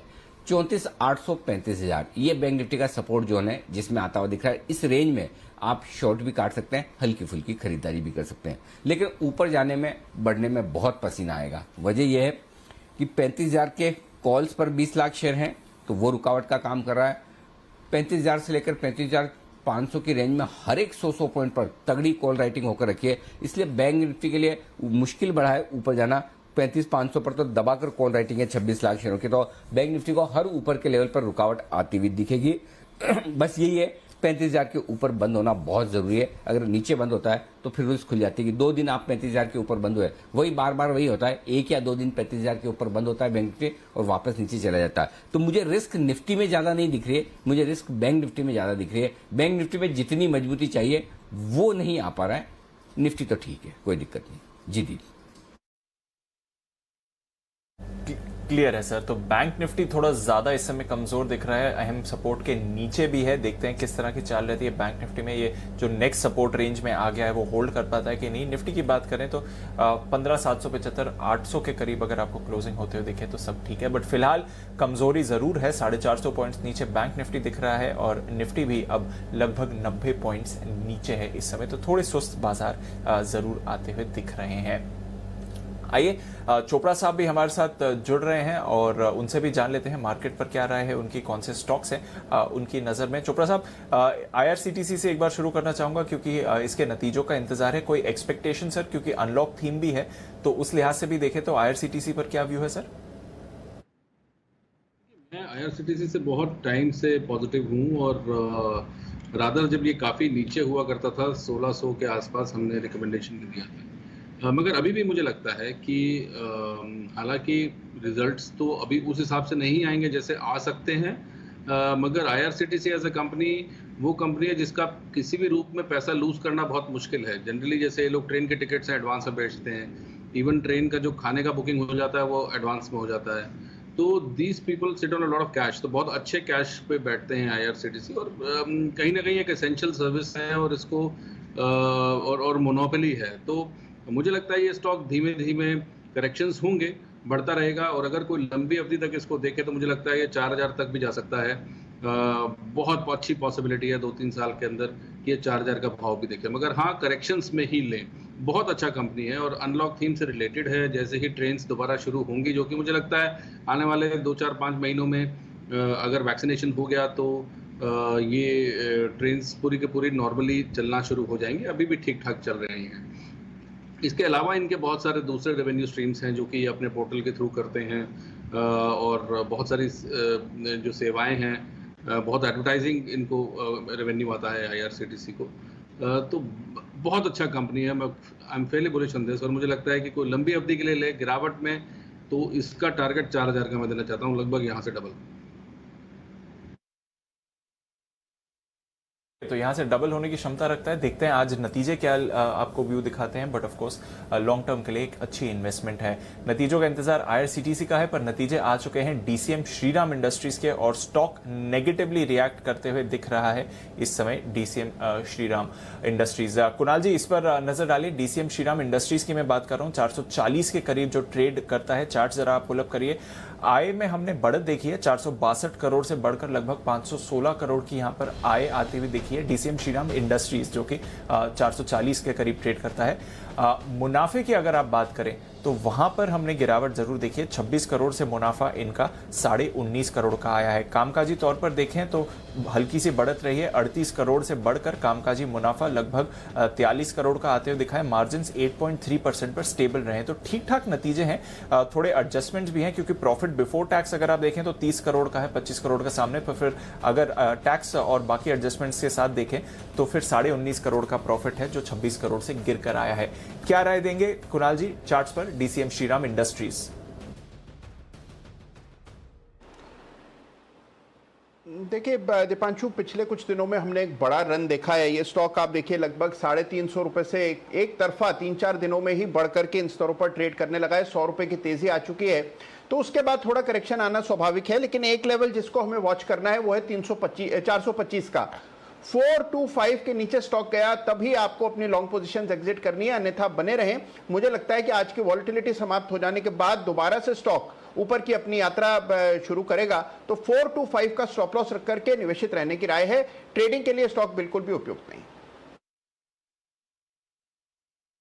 ओके, तो ट्रेडिंग स्टॉक नहीं है, इन्वेस्टमेंट स्टॉक है। 425 का आपके लिए स्टॉप लॉस है। नतीजे थोड़े मिले जुले रहे हैं। एक एक्सेप्शनल आइटम भी आया है यहाँ पर लगभग 3.5 करोड़ का, तो उससे भी इफेक्ट हुआ है। और टैक्स रेट बढ़कर आया है। पिछले टाइम टैक्स रिबेट मिला था 1 करोड़ 10 लाख का, इस समय टैक्स रेट आपका 10.5 करोड़ का है। तो इन एडजस्टमेंट्स को देखें तो मुनाफे का फिगर ठीक दिखेगा आपको, but on an overall basis of course मुनाफा गिरकर आया है। कामकाजी तौर पर ठीक ठाक रहे हैं इनके नतीजे। टेक्सटाइल स्टॉक्स यहां पर रखनी है नजर, और कुछ बड़ी खबरें आती हुई दिख रही हैं सेक्टर के लिए। आइए जानते हैं मानसी से कि टेक्सटाइल्स में क्या नया डेवलपमेंट है। मानसी बताइए।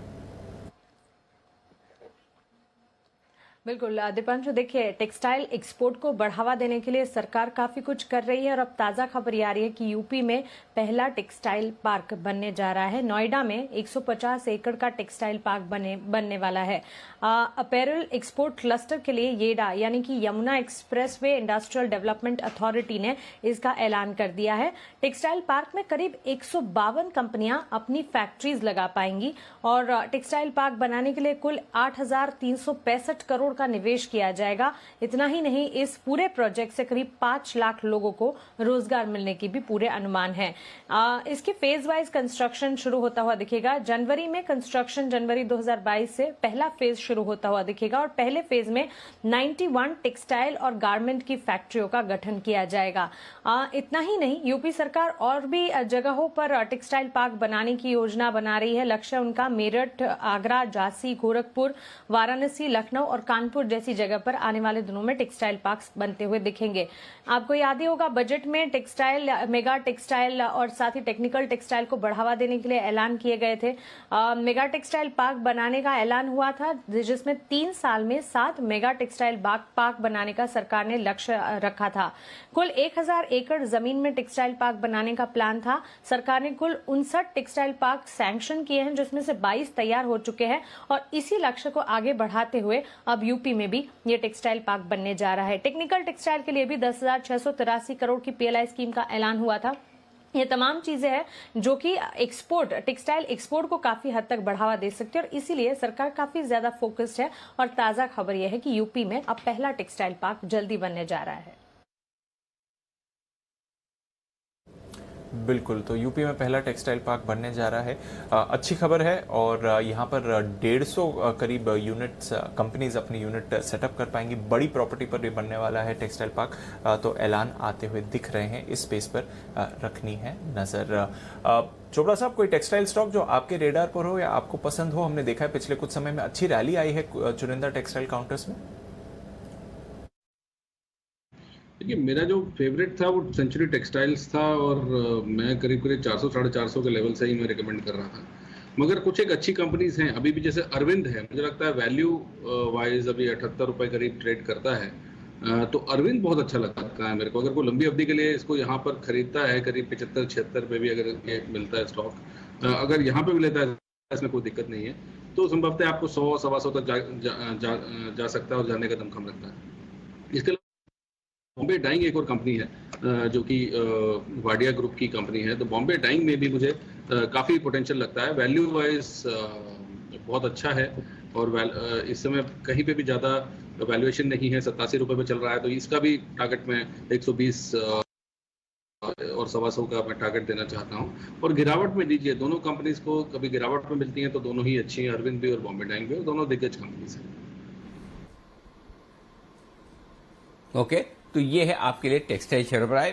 मेरे ख्याल से जो ये टेक्सटाइल पार्क जो यूपी गवर्नमेंट की तरफ से आने की बात हो रही है, जहाँ तक मेरा ख्याल है, मतलब नाम का उत्तर प्रदेश है तो दिल्ली के पास में, मेरे ख्याल से नोएडा के आसपास ही कहीं आने की तैयारी में है। तो जैसे मेरे ख्याल से कुणाल जी तो नोएडा ही रहते हैं, बंसल जी भी ज़्यादा दूर नहीं रहते हैं। अगर आपको एक ऑप्शन दिया जाए दोनों को कि भाई कौन सी कंपनी आपके यहाँ आनी चाहिए टेक्सटाइल पार्क में, जो आकर जो दिल्ली में नहीं है आके फैक्ट्री लगाए, तो कोई आपकी पसंद की कोई चॉइस वाली कोई कंपनी है? कौन सी आनी चाहिए, कुछ बता सकते हैं आप?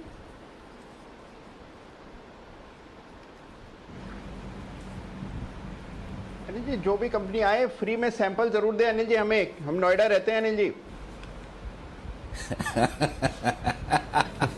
वाह, वेरी गुड, बहुत बढ़िया। फोकस कितना क्लियर है हमारे कुणाल जी का, लाजवाब। कुणाल जी आप तो इतनी सारी कंपनियों के शेयर होल्डर हैं। पहले तो जो शेयर होल्डर होते थे उन्हें बड़े डिस्काउंट कूपन मिलते थे, बाटा के और पता नहीं बॉम्बे डाइंग के, रिलायंस के, ये उस जमाने के शेयर होल्डर होंगे आप तो। आजकल भी मिलते हैं, अभी बंद हो गए? अनिल जी कुछ भी नहीं मिलता है। डिविडेंड तो मिलता है, अप्रिशिएशन तो मिलता है क्या? अनिल जी पहले तो क्या होता था कि एनुअल रिपोर्ट साल में आती थी। हाँ अनिल जी, वो तो बात सही है, लेकिन अनिल जी पहले क्या होता था, एनुअल रिपोर्ट आती थी, साथ में कुछ ना कुछ आता था। अब तो एनुअल रिपोर्ट भी भेजना बंद कर दिया अनिल जी अधिकांश कंपनियों ने।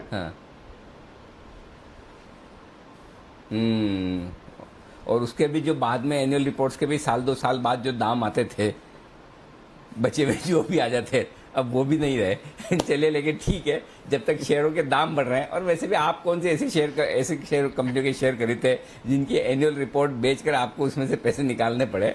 आपके शेयर तो वैसे भी इतनी तेज दौड़ लगाते हैं, तो कोई टेंशन वाली बात है नहीं। तो चलिए, ये है आपके लिए पूरे टेक्सटाइल स्टॉक्स पर कुछ एक्शन होने की तैयारी में। आइए, बाजार निचले स्तरों पर आते हुए दिख रहे हैं। 35,000 के आसपास बैंक निफ्टी है, 15,735 के आसपास इस वक्त आपको ट्रेड करता हुआ दिखेगा। निफ्टी थोड़ी कमजोरी आपको दिख रही है, लेकिन HUL ये है वो स्टॉक जो तैयारी कर रहा है सपोर्ट देने की और लगभग दिन के उच्चतम स्तरों की तरफ तेजी से बढ़ रहा है। HUL जरा इस पर फोकस कीजिए विश्वेश जी और राय दीजिए। देखिए, मेरे हिसाब से HUL जिस हिसाब से 2300 से चला है अनिल जी, एक मेरे हिसाब से स्ट्रॉन्ग बेस बना है 2350 के आसपास। अभी फिलहाल 2500 के शेयर में, 2500 की स्ट्राइक में 3.5 लाख शेयर का ओपन इंटरेस्ट है और उसके बाद सीधा 2600 तक कोई रेजिस्टेंस नहीं है। तो अनिल जी, जिस हिसाब से मार्केट में थोड़ी सी वॉलेटिलिटी है, मुझे लगता है HUL is likely to remain in the flavour. और लास्ट एटलीस्ट 6 दिन की पैटर्न देखें तो एक कंटिन्यूएशन पैटर्न बना है, जिसको हम शायद फ्लैग भी कह सकते हैं। तो यहाँ पे फ्रेश एंट्री अगर करनी होगी तो मेरे हिसाब से 2450 के स्टॉप से खरीदा जा सकता है। टारगेट रहेगा ऑन द अपसाइड 2550, 2600। ओके, तो ये है आपके लिए HUL पर राय। मजबूती देता हुआ HUL सेकंड हाफ में अच्छी तेजी के साथ डे हाई की तरफ बढ़ता हुआ।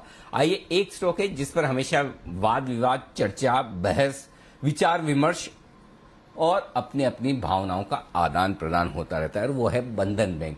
कोई बंधा है इसकी तेजी से तो किसी को लगता है बेहद खराब। आइए, हमारी रिसर्च टीम ने की है बड़ी मेहनत और तैयार है इस पर पूरी तरह से विस्तार से चर्चा करने के लिए देवांशी और वरुण। बंधन बैंक बुल वर्सेस बियर आपके सामने। तो चलिए, हमारे साथ दोनों तैयार है। कौन बुल है कौन बेयर है? मेरे ख्याल से देवांशी बुल होनी चाहिए, क्योंकि सेक्टर तो देवांशी के अंडर में आता है, ट्रैक देवांशी करती है। देवांशी, आप बुल है या वरुण को बनाया है? नहीं सर, मैं ही बोलूँ, और कॉन्फिडेंस भी उतना ही है कि बंधन बैंक अब अच्छा कर सकता है। अच्छा, ये बुल आपने आप दोनों ने आपस में डिसाइड करके फाइनल किया है कि वरुण बेयर बनेगा और मैं बुल बनूंगी, या आपने डिसाइड किया मैं ही बनूंगी, तुम्हें जो करना है कर लो? अनिल जी, मुझे वैसे भी स्टॉक पे भरोसा नहीं है।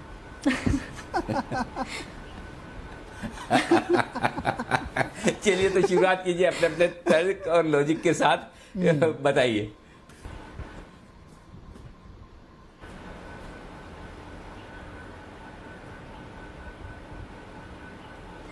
बिल्कुल, तो मैं शुरुआत करती हूँ। और आप देखिए, मुझे बंधन बैंक इसलिए पसंद है क्योंकि अब फाइनली हम ये देख रहे हैं कि जितने भी रिलीफ रैलीज हैं वो बंधन बैंक के लिए अब मिलती हुई दिखी है। जितनी सेलिंग आनी थी, जितने भी कंसर्न्स थे, अब वो पूरे होते हुए दिख रहे हैं। सबसे पहला कंसर्न यही बनता हुआ दिख रहा था कि वेस्ट बंगाल और साथ ही असम में इनके पास जितने भी लोन्स थे वहाँ पे कलेक्शन को लेके क्या हो रहा है। लेकिन अब हमने देखा कि सरकार की तरफ से जो रिलीफ मेजर्स आते हुए दिखे असम में, इसके चलते यहाँ पे लोन की जो चिंता है वो कम होती हुई दिखी है।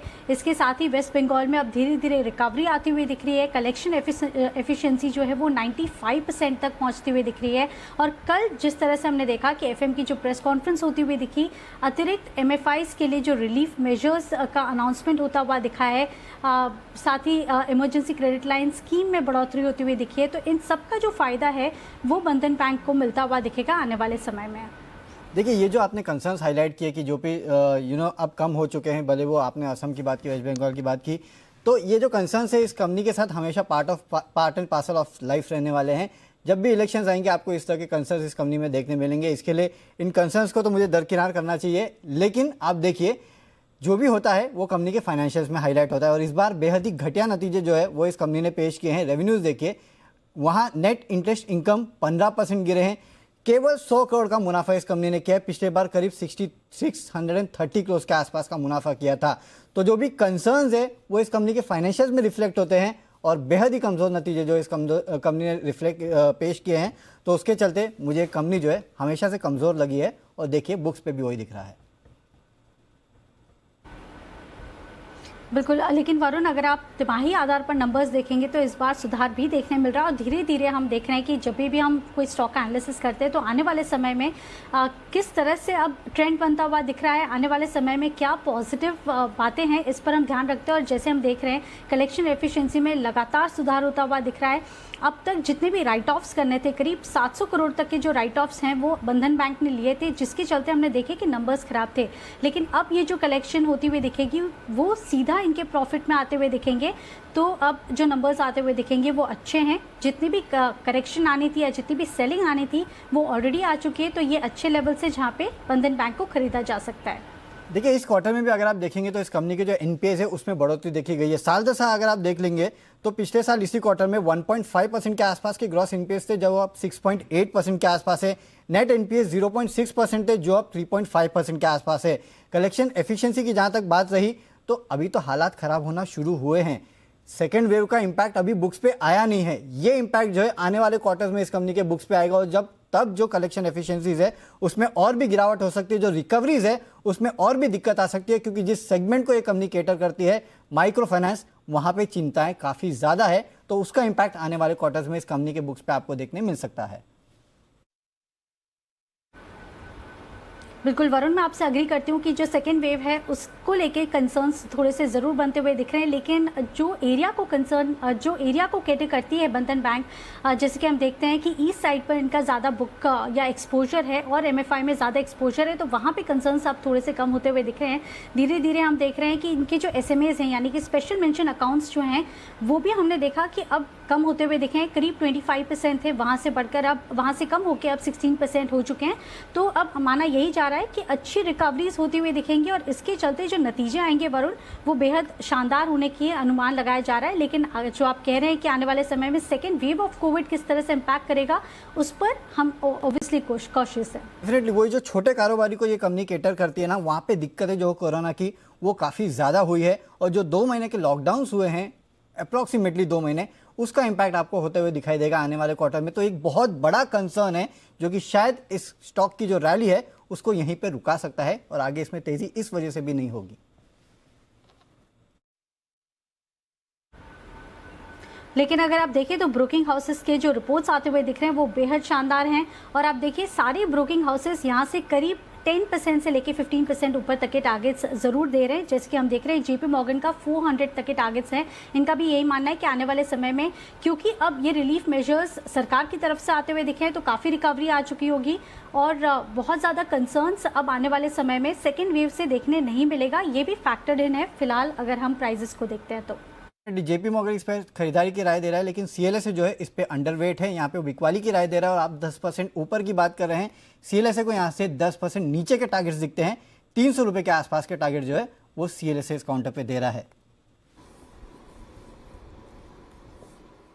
ओके, तो आप दोनों के तर्क वितर्क पूरे हो चुके हैं। एक चीज बताइए मुझे, क्या वरुण होने के बजाय या रिसर्च एनालिस्ट होने के बजाय अच्छे एडवोकेट, सॉलिसिटर्स, लॉयर्स भी बन सकते थे? डेफिनेटली नहीं जी, ये लिंक करने के बाद तो अब ये सोचना पड़ रहा है कि शायद ये काम भी हम कर सकते हैं। चिंता मत करो आप, अगर आप बने भी, वैसे आपके ख्वाब अच्छे हैं, आप बने भी तो ये याद रखिएगा, जिस कोर्ट में आप जाकर ये आपस में बहस करेंगे, अपने तर्क वितर्क रहेंगे, उसका जज ठीक वापस मुझे ही पाएंगे, वहीं पर बैठा बीच कुर्सी में। तो जजमेंट के लिए मैं ही मिलूंगा, चिंता मत कीजिए। लेकिन फिलहाल आज इस मामले का निपटारा करने के लिए जज हमारे पास चोपड़ा साहब हैं। तो चोपड़ा साहब से पूछा जाए, बंधन बैंक चोपड़ा साहब, बुल या बेयर? देखिए, मैं बेयरिश हूं और मुझे नहीं लगता कि बंधन में कोई बहुत ज्यादा तेजी देखने को मिलेगी। अगर बैंक्स में खरीदारी करनी है तो मुझे लगता है सरकारी बैंकों में जहां पर वैल्यू है वहां पर बाइंग करनी चाहिए। और देखिए, हाल फिलहाल में हमने देखा बहुत सारे छोटे मझोले बैंक्स आ गए हैं। ऑलरेडी बहुत कंपटीशन वाला एनवायरनमेंट और मार्केट है अनिल जी, और मुझे नहीं लगता कि जो फर्दर सब्सक्राइबर या जो कस्टमर बेस है वो बढ़ाने में बहुत कष्ट होगा बैंक्स को, कि कितने लोगों तक वो पहुंच पाएंगे। नो डाउट इनका काम MFI से रिलेटेड है, तो छोटे जो निवेशक हैं या छोटे पूंजी वाले लोग इनके पास बहुत सारे होंगे, मगर उससे प्रॉफिटेबिलिटी कितनी आएगी? अगर बात प्रॉफिटेबिलिटी की है और ऑपरेशनल एफिशिएंसी की है, तो मुझे लगता है कि बहुत सारे बड़े बैंक हैं जहां पर निवेश किया जा सकता है। तो संभवतः मेरे को लगता है कि आपको ये 250 पौने 300 पे भी बहुत जल्दी दिखेगा। और एक और जो टेक्निकल पैरामीटर हम लोग देखते हैं वो है कि इसका कहीं ना कहीं डेथ क्रॉस बना हुआ है, और जो 50 डे मूविंग एवरेज है वो 200 डे मूविंग एवरेज को काट चुका है 336 पर ही। तो वैसे भी एक बेरिश सिग्नल देता है ये, तो स्ट्रेंथ नहीं लगती। दूसरा, आगे जो बिजनेस का जो पोटेंशियल है उसमें भी मेरे को अपने डाउट्स हैं कि किस प्रकार से बिजनेस बढ़ा पाएंगे, क्या बड़े कासा अकाउंट्स लेके आ पाएंगे, या क्या इनके पास इतना बड़ा लोन बुक होगा कि ये कुछ बड़ी लेंडिंग कर पाएंगे। तो इस बात को लेके मेरे अपने व्यूज हैं। तो बंधन पे तो मैं बिल्कुल भी बुलिश नहीं हूँ। अगर मैं बुलिश हूँ तो मैं छोटे मझोले छोटे मझोले नहीं, जो PSU बैंक्स हैं, कैनरा बैंक है, बैंक ऑफ बड़ौदा है, इवन SBI है, मुझे बहुत अच्छे लगते हैं।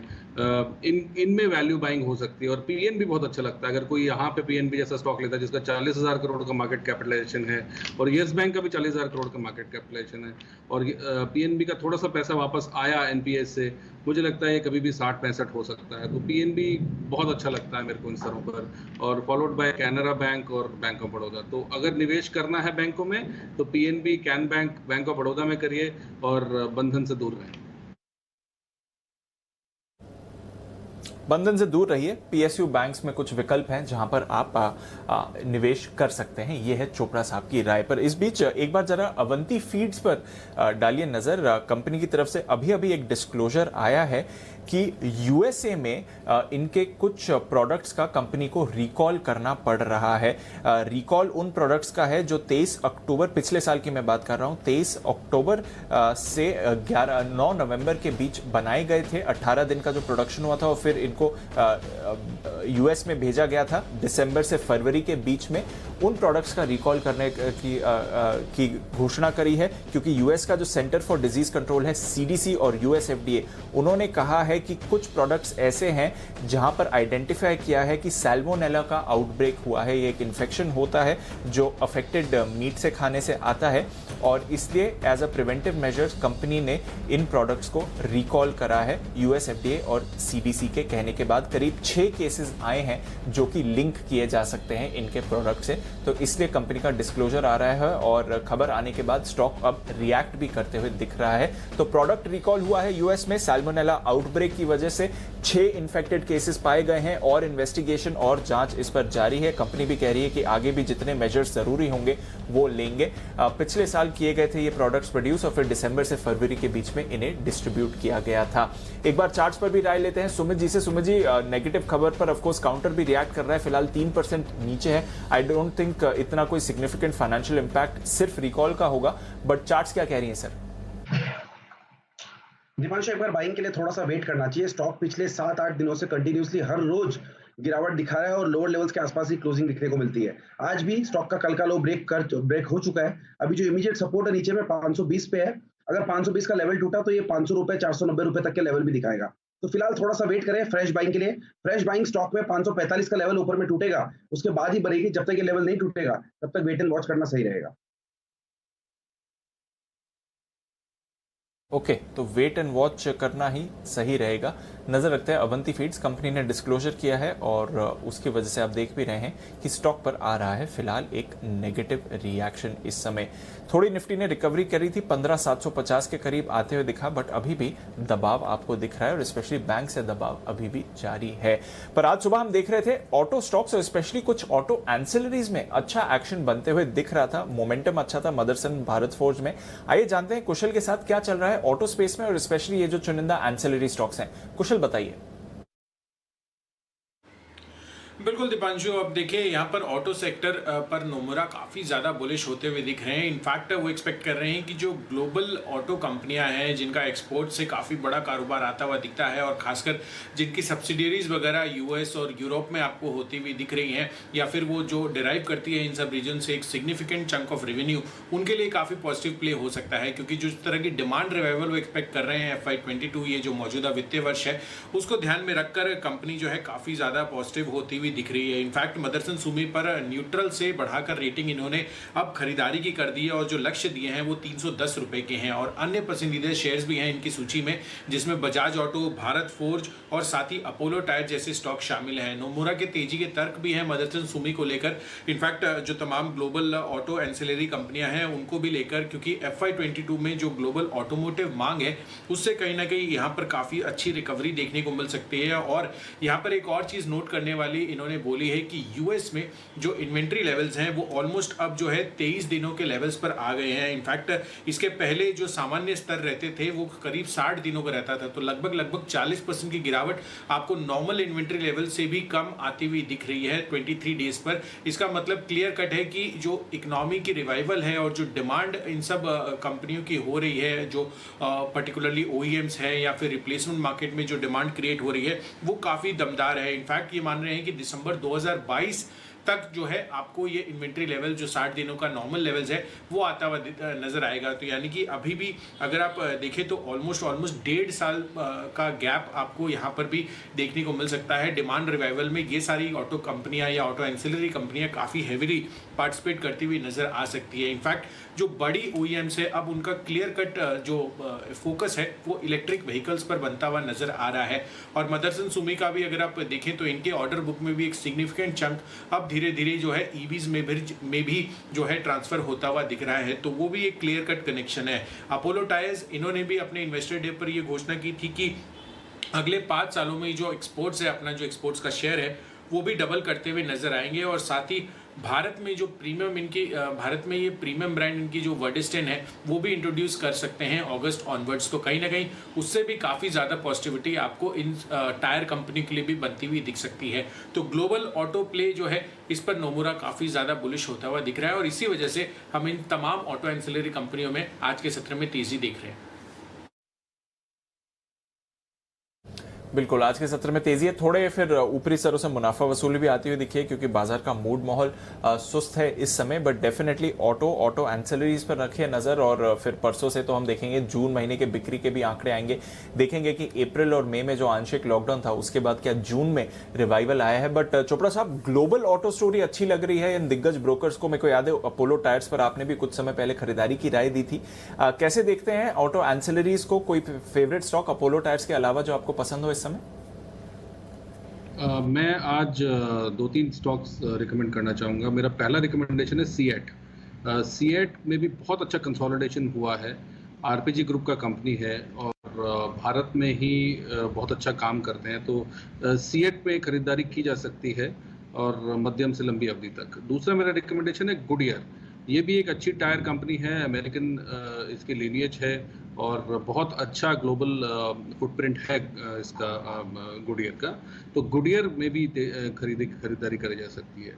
एक और छोटा कंपनी है बिरला टायर्स। ये प्राइमरली पहले केशोराम में होता था, फिर वहाँ से डीमर्ज हुआ है और केशोराम में से बिरला टायर्स निकला है। एक चीज़ मैं बोलना चाहूँगा, बिरला टायर्स हालांकि बहुत छोटा कंपनी है, भाव भी 29-30 रुपये चलता है, मगर इनका टाई अप पिरेली के साथ है, तो इस भाव पे जो रिस्क रिवॉर्ड है बहुत पॉजिटिव है और मुझे लगता है कि ये भी अगर कोई लंबी अवधि के लिए लेता है तो यहाँ से लगभग 100% की बढ़ोतरी हो सकती है, आपको 60 का भाव भी इसमें दिख सकता है। फाइनली जो मैं एक कंपनी और बोलना चाहूँगा वो है जेबीएम ऑटो। प्राइमरली मुझे ये कंपनी बहुत अच्छा लगता है क्योंकि काफ़ी डाइवर्सिफाइड है। इनका केवल ऑटो के अलावा भी ये लोग काफ़ी काम करते हैं और मगर ऑटो एंसिलरी इनका मेजर बिजनेस है और मारुति उद्योग के एंसिलरी से इन्होंने शुरू किया था, मगर आज ये बसेस भी बनाते हैं और एरोस्पेस इंजीनियरिंग के अंदर भी जा रहे हैं, बहुत डाइवर्सिफाई कर रहे हैं भारत में भी और भारत के बाहर भी। तो जेबीएम ऑटो भी खरीदारी करी जा सकती है अगर कोई लंबी अवधि के लिए लेना चाहता है। और मुझे लगता है कि अगर कोई ले तो कम से कम 2 से 3 साल के पर्सपेक्टिव से ले, तो इन चारों स्टॉक्स में जो मैंने बोला है यहाँ पे एक अच्छी बढ़ोतरी इन स्टॉक्स में भी दिखेगी और अच्छा मुनाफा लोग कमाएंगे। चलिए, तो दिग्गज ब्रोकर्स के साथ साथ चोपड़ा साहब को भी ऑटो एंसिलरीज पसंद है। 3 टायर स्टॉक्स आपके लिए, सीएट, गुडियर और Birla tyres. Birla tyres double होने की क्षमता रखता है, आज इसके नतीजे भी आने वाले हैं। और साथ ही जेबीएम ऑटो, ये भी एक काउंटर है जो चोपड़ा साहब को पसंद है। तो कुछ अच्छे mid cap auto ancillary ideas आपके लिए जहां पर आप निवेश कर सकते हैं आने वाले समय के लिए, इस पर रखनी है नजर। चलिए, अच्छा है, तो ऑटो स्टॉक्स पर तो कन्विक्शन चोपड़ा साहब का आपको आते हुए दिख ही रहा है।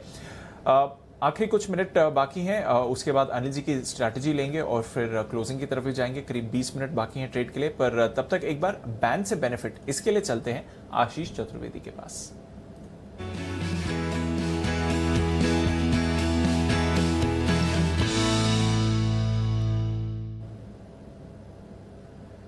बताएं आशीष, नाल्को तो आ गया, और कोई बदलाव हो सकते हैं? क्या स्टेटस है इस समय? दीपांशु, फिलहाल नाल्को जो है बैन में बना हुआ है। मार्केट वाइड पोजीशन लिमिट जो है 120% है, तो पक्का है कि आज तो ये स्टॉक बैन से बाहर नहीं आ रहा है। इसके अलावा कोई भी स्टॉक ऐसा नहीं है जिसकी फ्रेश एंट्री हो। सिर्फ एक पीएनबी ऐसा स्टॉक है जहां पर पोजीशंस अगर आप देखें तो थोड़ी सी बढ़ती हुई नजर आ रही है, करीब 90-92% के आसपास फिलहाल चल रही है, लेकिन 95% के मार्क को अभी तक क्रॉस नहीं किया। तो आज थोड़ा सा मुश्किल है, हो सकता है कि कल जो है पीएनबी बैन में आते हुए आपको नजर आए, लेकिन आज लिस्ट में फिलहाल कोई बदलाव नहीं हो रहा। ओके, तो कल शायद पीएनबी पर रखेंगे नजर। फिलहाल नाल्को पर जो बैन में बना हुआ है वो बना रहेगा, बट बड़ी खबर आती हुई दिख रही है सिप्ला के लिए ही नहीं, बट भारत में जो वैक्सीनेशन की प्रक्रिया है उसके लिए भी मॉडर्ना, जो सबसे पहले वैक्सीन ट्रायल जिसने शुरू करे थे और वैक्सीन लेकर आई थी, उसके वैक्सीन को भारत में लाने के लिए सिप्ला को डीसीजीआई से मंजूरी मिल चुकी है। यह बड़ी खबर आपके लिए इस समय आती हुई दिख रही है। सिप्ला भी नेचुरली इस खबर पर रिएक्ट कर रहा है, पर भारत के लिए भी अच्छी खबर है। डीसीजीआई ने मंजूरी दे दी है सिप्ला को मॉडर्ना की कोरोना वैक्सीन को भारत में लाने के लिए, भारत में इसके इमरजेंसी इस्तेमाल के लिए। सूत्रों के हिसाब से खबर आ रही है, पीटीआई ने इसे सबसे पहले अभी थोड़ी देर पहले रिपोर्ट करा है और वो खबर हम आपके लिए भी लेकर आ रहे हैं। 2.5% ऊपर फिलहाल सिप्ला का शेयर रिएक्ट करते हुए दिख रहा है खबर के दम पर। अच्छी खबर है सिप्ला के लिए भी और अच्छी खबर है भारत के वैक्सीनेशन प्रोग्राम के लिए भी। मॉडर्ना की वैक्सीन भी अब भारत में आने के लिए है तैयार। बंसल जी, चार्ट देखें, सिप्ला के रिएक्ट कर रहा है खबर के दम पर। 25 रुपए ऊपर, 2.5% की तेजी।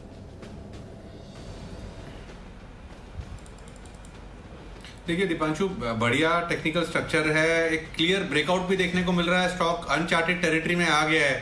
तो जिनके पास है दीपांशु होल्ड करें, और एक छोटा स्टॉप लॉस लगाना है तो 975 का है और बड़ा स्टॉप लॉस 964 का है। खरीदारी का कैंडिडेट है सिप्ला।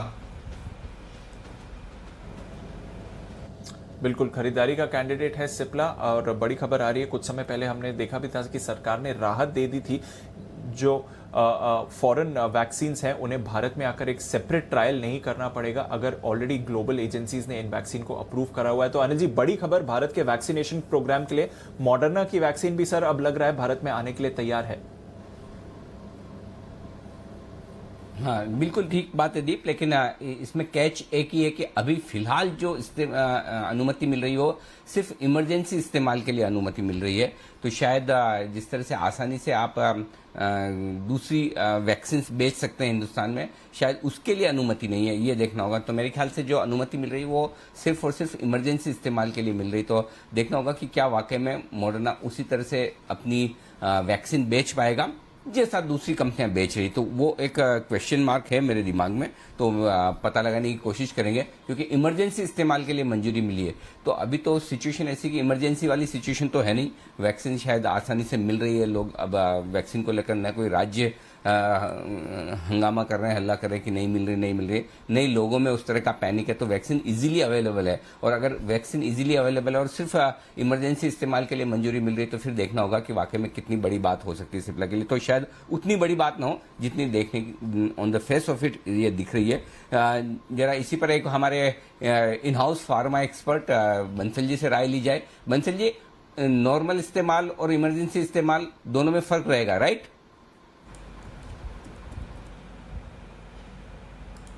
नहीं अनिल जी, बिल्कुल अनिल जी, फर्क रहेगा। और ये अगर अनिल जी नॉर्मल इस्तेमाल में आएगी तो जहां तक मैं रिकलेक्ट कर पा रहा हूँ, मॉडर्ना की वैक्सीन शायद बच्चों के लिए भी अलाउड है। बट बिल्कुल अनिल जी फर्क है, एक इमरजेंसी यूज और एक नॉर्मल यूज, इन दोनों में काफी फर्क है। ओके, तो ये है आपके लिए सिप्ला। नॉर्मल यूज के लिए रहेगी या इमरजेंसी यूज के लिए रहेगी, नॉर्मल यूज में थोड़ा सा वक्त लगेगा। चलिए, बट एनीवे स्टॉक मजबूती के साथ ट्रेड करता हुआ दिख रहा है आपको इस वक्त। आइए बढ़ते आगे, और बाजार 35,000 के आसपास इस वक्त बैंक निफ्टी पर नजर आ रहा है, थोड़ी रिकवरी के संकेत दे रहा है। और इस रिकवरी में सिर्फ और सिर्फ योगदान एफएमसीजी शेयरों का ही आपको ज्यादा नजर आएगा, बाकी जगह कमजोरी का माहौल ज्यादा है। एफएमसीजी शेयर जरूर थोड़ा सा एक्शन में आते दिख रहे हैं। एक और फार्मा स्टॉक जो आज अच्छी मजबूती के साथ बढ़ रहा है वो है ग्रेन्यूल्स, जहां पर 2.5% के आसपास की तेजी बनती दिख रही है। ग्रेन्यूल्स, जरा इसके चार्ट्स देखिए और राय दीजिए सुमित जी। अनिल जी, ग्रेन्यूल्स के अंदर तेजी करके चलने का सलाह रहेगा। ग्रेन्यूल्स चार्ट्स के ऊपर सही दिख रहा है। ग्रेन्यूल्स के अंदर पिछले 3 दिनों में लोअर लेवल से रिबाउंड और बाउंस बैक देखने को मिला है। मेरे को ऐसा लग रहा है कि ग्रेन्यूल्स के अंदर यहाँ से ऊपर में 335 रुपए से लेके 350 रुपए तक का मूव जल्दी शॉर्ट टू मीडियम टर्म में देखने को मिल सकता है। तो कोई भी डिप आता है तो खरीदारी करें, एग्जिस्टिंग पोजीशंस होल्ड करके चलें। और नीचे में जो स्टॉक का सपोर्ट है 312 313 के आसपास है, और ऊपर में टारगेट बनेगा 335 और 350 तक के लेवल जल्दी फिर स्टॉक में आने वाले दिनों में देखने को मिल सकता है।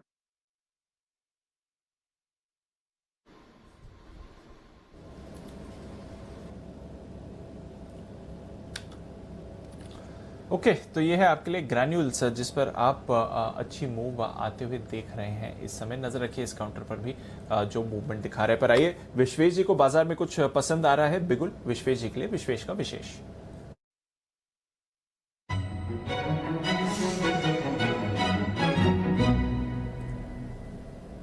बताएं विश्वेश जी। देखिए, मेरा ये मानना है कि आज के दिन में जो एक्सेसिव कॉल राइटिंग हुई है वो वन एक्सट्रीम ट्रेडिंग डेटा है। बिकॉज अगर बैंक निफ्टी देखते हो तो 87 लाख कॉल्स ऐड हुए हैं अभी फिलहाल, comparatively only 15 lakh put add हुए हैं। वो the open interest I am considering की राइटिंग साइड हुआ है। हाईएस्ट राइटिंग हुई है 35,000 की स्ट्राइक में, विच इज 14,16,000। और अगर आप निफ्टी पे देखते हो तो निफ्टी में 99 लाख शेयर का ओपन इंटरेस्ट ऐड हुआ है ऑन द कॉल साइड, जबकि पुट में ओनली 28 लाख शेयर का ऐड हुआ है। My data analysis tells me that markets are oversold on the basis of put call ratio, and नीचे आया है लेकिन वो रीजन में है जो सपोर्ट रीजन है, तो मेरे हिसाब से यहाँ पे एक ट्रेड बन सकता है from a pull back point of view. So 35,000 का बैंक निफ्टी का 230 के आसपास मिल रहा है कॉल ऑप्शन, सो 35,000 का कॉल ऑप्शन खरीदने की राय होगी। थोड़ा सा वाइड स्टॉप रखेंगे 160 के आसपास का, मुझे लगता है 300 और 350 तक 35,000 का कॉल जा सकता है। ओके, तो 35,000 के कॉल पर खरीदारी की राय है बैंक निफ्टी के। वापस 35,000 के लेवल को रिक्लेम किया बैंक निफ्टी ने। अनिल जी भी कह रहे थे कि इसके ऊपर क्लोजिंग अगर आएगी तो फिर चिंता की कोई बात नहीं है, और विश्वेश जी का भी कॉन्फिडेंस बाजार पर बढ़ते हुए दिख रहा है। खरीदारी करें 35,000 कॉल बैंक निफ्टी का, ये है विश्वेश जी की राय। थोड़ी देर में अनिल जी से भी जानेंगे कि आज की फाइनल मार्केट स्ट्रैटेजी क्या है और क्या करके जाना चाहिए क्लोजिंग से पहले। पर उससे पहले वोडाफोन आइडिया, इसके नतीजे आने वाले हैं कल और वहां पर बनी है सबकी नजर। आइए देखते हैं एक बार नतीजों से क्या है अनुमान बाजार का। कुशल हमारे साथ तैयार है। कुशल बताइए। बिल्कुल, इनफैक्ट दीपांशु, यहाँ पर अगर आप देखें तो नतीजे जो हैं वो मिले जुले रह सकते हैं, क्योंकि कहीं ना कहीं अगर आप कंपनी की आय देखें तो तिमाही आधार पर करीब 11% गिरकर 10,894 करोड़ से घटकर 9700 करोड़ रह सकती है। साथ ही कंपनी की जो मार्जिन्स हैं वहाँ पर लेकिन आपको दूसरी तरफ बढ़त देखने को मिल सकती है 39.3% के मुकाबले 43.1% पर। इनफैक्ट कंपनी का जो घाटा है वो 4532 करोड़ से बढ़कर अब 6300 करोड़ का घाटा कंपनी दर्ज कर सकती है। और कंपनी की जो आरपू है, जो आरपू का मैट्रिक्स है वहां पर 121 से घटकर 108 रुपए का आरपू जो है हम एक्सपेक्ट करके चल रहे हैं, तो यानी कि लगभग 11% की गिरावट। तो मोर इंपॉर्टेंटली अगर आप देखें तो इसमें पिछली तिमाही में एक 1700 करोड़ की अतिरिक्त आय भी थी, तो यहाँ पर आपको इस पर भी नजर रखना है, इसको एडजस्ट कर देखना है। और करीब करीब 50 लाख सब्सक्राइबर्स जोड़ने का हमारा अनुमान है, तो वो फाइनल जो उनकी वैल्यू आती है वो देखना होगा कितनी है। And most importantly fund raising को लेकर किस तरह से मैनेजमेंट की कमेंट्री आती है, वो एक टर्न अराउंड होगा। तो ओवरऑल नतीजे तो आप कह सकते हैं मिले जुले रहेंगे, पर फंड रेजिंग को लेकर क्या कमेंट्री आती है मैनेजमेंट की तरफ से, ये देखना सबसे अहम होगा नतीजों में। बिल्कुल, थोड़ा एक्साइटमेंट भी है बाजार में इसको लेकर कि फंड रेजिंग पर क्या अब फाइनली क्लैरिटी आती हुई दिखेगी या नहीं कंपनी की तरफ से, और साथ ही ऑफ कोर्स किस तरह के रहते हैं नतीजे। कुछ खास नतीजे तो नहीं रहने वाले हैं वोडाफोन आइडिया के, बट ऑफ कोर्स स्टॉक में हमने कुछ समय से एक्शन देखा है। आज हल्की सी सुस्ती दिखा रहा है, फिलहाल 4% है नीचे। 3:20 समय है अनिल जी के पास चलने का मार्केट स्ट्रैटेजी के लिए।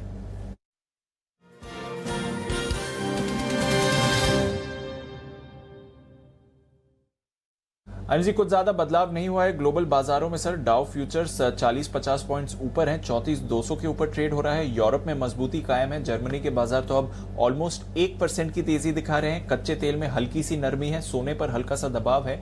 डॉलर इंडेक्स 2 महीने की ऊंचाई के करीब ट्रेड करते हुए दिख रहा है, और यूएस बॉन्ड यील्ड भी कंट्रोल में ही है सर। तो ग्लोबल क्यूज तो ठीक ठाक है, बताएं क्या करके जाना चाहिए। दीप, मेरे ख्याल से हल्की फुल्की खरीदारी की जा सकते हैं, शॉर्ट काटी जा सकती है और लॉन्ग साइड पर ट्रेड लेकर जाना चाहिए। ये बाजार की ट्रेंड के विपरीत में कॉन्ट्रा कॉल दे रहा हूं। 15,750 के आसपास निफ्टी है, 15,750 का कॉल ऑप्शन खरीद सकते हैं, और चाहें तो फ्यूचर्स खरीदकर 15,600 का एक पुट ऑप्शन ले लें आपकी हेजिंग करने के लिए आज से, या फिर आप 15,900 का एक कॉल ऑप्शन बेच सकते हैं। सो बेसिकली लॉन्ग पोजीशन बनानी है, आपको जैसे भी बनाना चाहे आप वैसे बना सकते हैं, लेकिन लॉन्ग पोजीशन 35,000 के आसपास बैंक निफ्टी ट्रेड कर रहा है। बैंक निफ्टी थोड़ा सा एकदम ऐसे लेवल पर बंद हो रहा है जहां मेरा कंफर्ट कॉन्फिडेंस पूरा नहीं कि क्या किसी भी तरफ बड़ा मुंह कल दिखा सकता है, क्योंकि 2 दिनों तक 35,300 के ऊपर बंद होने के बाद आज 35,000 के एकदम बीचों बीच सबसे इंपॉर्टेंट लेवल पर बंद हो रहा है। तो बैंक निफ्टी पर मैं न्यूट्रल रहूंगा, दोनों तरफ का व्यू बन सकता है, तो इसलिए बैंक निफ्टी एक दिन देखेंगे। वैसे खराब नहीं है, लेकिन फ्रेश पोजिशन ना बनाए। अगर पोजिशन है तो आप अपनी होल्ड करें। 500 पॉइंट ऊपर, 500 पॉइंट नीचे की रेंज है। 35,500 ऊपर रुकावट का लेवल है, 34,500 मजबूत सपोर्ट लेवल है, बीचों बीच में बैंक निफ्टी। लेकिन कॉल राइटिंग आज जिस तरह की हुई है ओवरसोल्ड है। और अगर आपको बैंक निफ्टी में ट्रेड करना है तो फिर जो विश्वेश जी ने कहा है 35,000 का कॉल ऑप्शन खरीद लें, सामने 35,500 का बेच दे, मैं उसमें एक ही चीज जोड़ूंगा, 35,500 का एक बेच जरूर दें, या दो भी बेच दें तो चलेगा। 35,000 का एक कॉल ऑप्शन लेकर 35,500 के दो बेच दें, ये आपके लिए बैंक निफ्टी पर स्ट्रेटेजी हो सकती है। लेकिन निफ्टी पर मैं ज्यादा कॉन्फिडेंट हूं खरीदारी करने के लिए। आज से 15,750 का at the money call option खरीदा जा सकता है। कॉस्ट कम करने के लिए चाहे तो 15,900 का एक कॉल ऑप्शन बेच भी दें। दोनों तरीके से आप करके जाएं, हेजिंग करके और खरीदारी करके जाना चाहिए। बाजार के ट्रेंड के विपरीत दिन के निचले स्तरों की तरफ बंद होने के बावजूद मेरा व्यू पॉजिटिव साइड पर है। यहां पर खरीदारी करने के मौके रिस्क रिवॉर्ड रेशियो ज्यादा फेवरेबल दिखता है बजाय शॉर्ट करने के। जी दीप। बिल्कुल, तो रिस्क रिवॉर्ड फेवरेबल है और थोड़ा कॉन्ट्रीव्यू लेकर जाइए, कोई परेशानी नहीं है। बाजार थोड़ी सुस्ती के साथ क्लोज हो रहा है, बट ग्लोबल क्यूज हैं अच्छे, और ये है अनिल जी की राय। इस बीच IRCTC, इसके नतीजे आपको आते हुए दिख रहे हैं। मुनाफे का फिगर आया है 104 करोड़ का, हमारा अनुमान 147 करोड़ का था, तो मुनाफा थोड़ा अनुमान से कमजोर है। और अगर आप कंपैरिजन करें तो फिर गिरकर आया है 150 करोड़ के मुनाफे के सामने। तो मुनाफे का फिगर थोड़ा सुस्त आपको जरूर आते हुए दिख रहा है जहां तक IRCTC का सवाल है इस समय। आय के भी फिगर का भी इंतजार है, देखते हैं किस तरह की परफॉर्मेंस रही है। कुल आय का फिगर आप देखें तो 3,387 करोड़ की आय आपको यहां पर आती हुई दिख रही है, जो कि 5,757 करोड़ के सामने आपको आती हुई दिखी है। तो हमारे अनुमान से देखें तो आय का फिगर 368 करोड़, माफ कीजिएगा 368 करोड़ का हमारा अनुमान था, 586 करोड़ के सामने। आय का फिगर भी अगर आप देखें तो थोड़ा यहां पर आपको डिसअपॉइंटिंग लगेगा, 338 करोड़ की आपको आय आती हुई दिखी। तो अगेन अनुमान से कम नतीजे हैं दोनों लिहाज से, मुनाफे पर भी देखें और आय पर भी देखें, थोड़ा डिसअपॉइंट किया है जहां तक सवाल है IRCTC ने। राय दें कुणाल जी, अभी थोड़ी देर पहले चर्चा चल रही थी इसकी चार्ट पर, नतीजे उतने अच्छे नहीं है जितना बाजार ने अनुमान किया था, और वाई बेसिस पर तो एनीवे हम कमजोर नतीजों की बात कर ही रहे थे। तो IRCTC, अनिल जी, थोड़े कमजोर नतीजे आते हुए दिख रहे हैं इस समय सर। बिल्कुल हल्की कमजोरी वाले नतीजे, जो उम्मीद थी उससे कम, और बाजार में आप देख सकते हैं इसीलिए IRCTC का स्टॉक दिन के लो पॉइंट पर ट्रेड करता हुआ दिख रहा है 2080 पर। कुणाल जी, जल्दी से एक बार बता दें आप इसके बारे में, चार्ट्स पर क्या है राय, जिनकी लॉन्ग पोजीशन है, क्या उसके स्टॉप लॉस ट्रिगर करने का वक्त आ गया है या कोई लेवल है ध्यान में आपके? अरे जी देखिए, जो सवेरे मैंने और राकेश जी ने ट्रेड दिया था उसका स्टॉप लॉस हिट हो गया है, लेकिन अगर आप इसका स्ट्रक्चर देखें अनिल जी तो मुझे एक सपोर्ट 2070 पर दिखता है, 2070 के आसपास। 2070 के नीचे स्टॉक निकला तभी परेशानी है, अन्यथा मुझे लगता है कि थोड़ी बहुत उठापटक होगी और वापस से आपको एक रिकवरी देखने को मिलेगी। अगर आज क्लोज 2070 के नीचे आता है तो अपनी लॉन्ग पोजीशन से एग्जिट करना चाहिए। यह है आपके लिए राय इस वक्त आती हुई IRCTC को लेकर।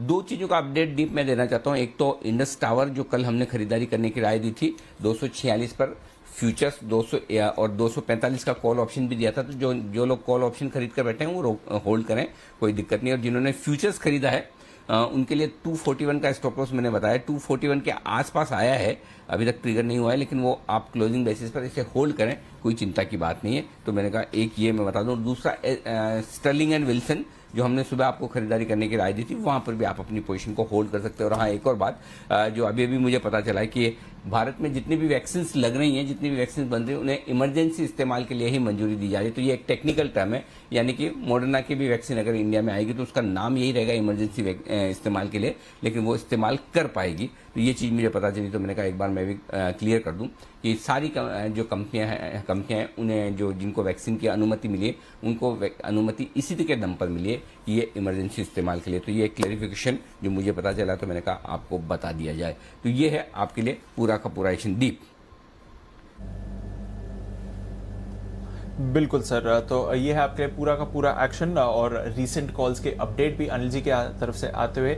और IRCTC ने थोड़ा निराश जरूर करा है अगर आप ओवरऑल इनके नतीजे देखें तो। ऑफ कोर्स आंशिक तौर पर लॉकडाउन था टुवर्ड्स द एंड हमने आते हुए देखा, पर उसके अलावा जो परफॉर्मेंस के पैरामीटर्स रहे हैं उस पर भी थोड़ी चर्चा करेंगे। बट फिलहाल मार्केट क्लोज की तरफ चल रहे हैं और उससे पहले सुमित जी एक कैश का ऑप्शन देना चाहते हैं, जल्दी से चलते हैं सुमित जी के पास कैश के ऑप्शन के लिए।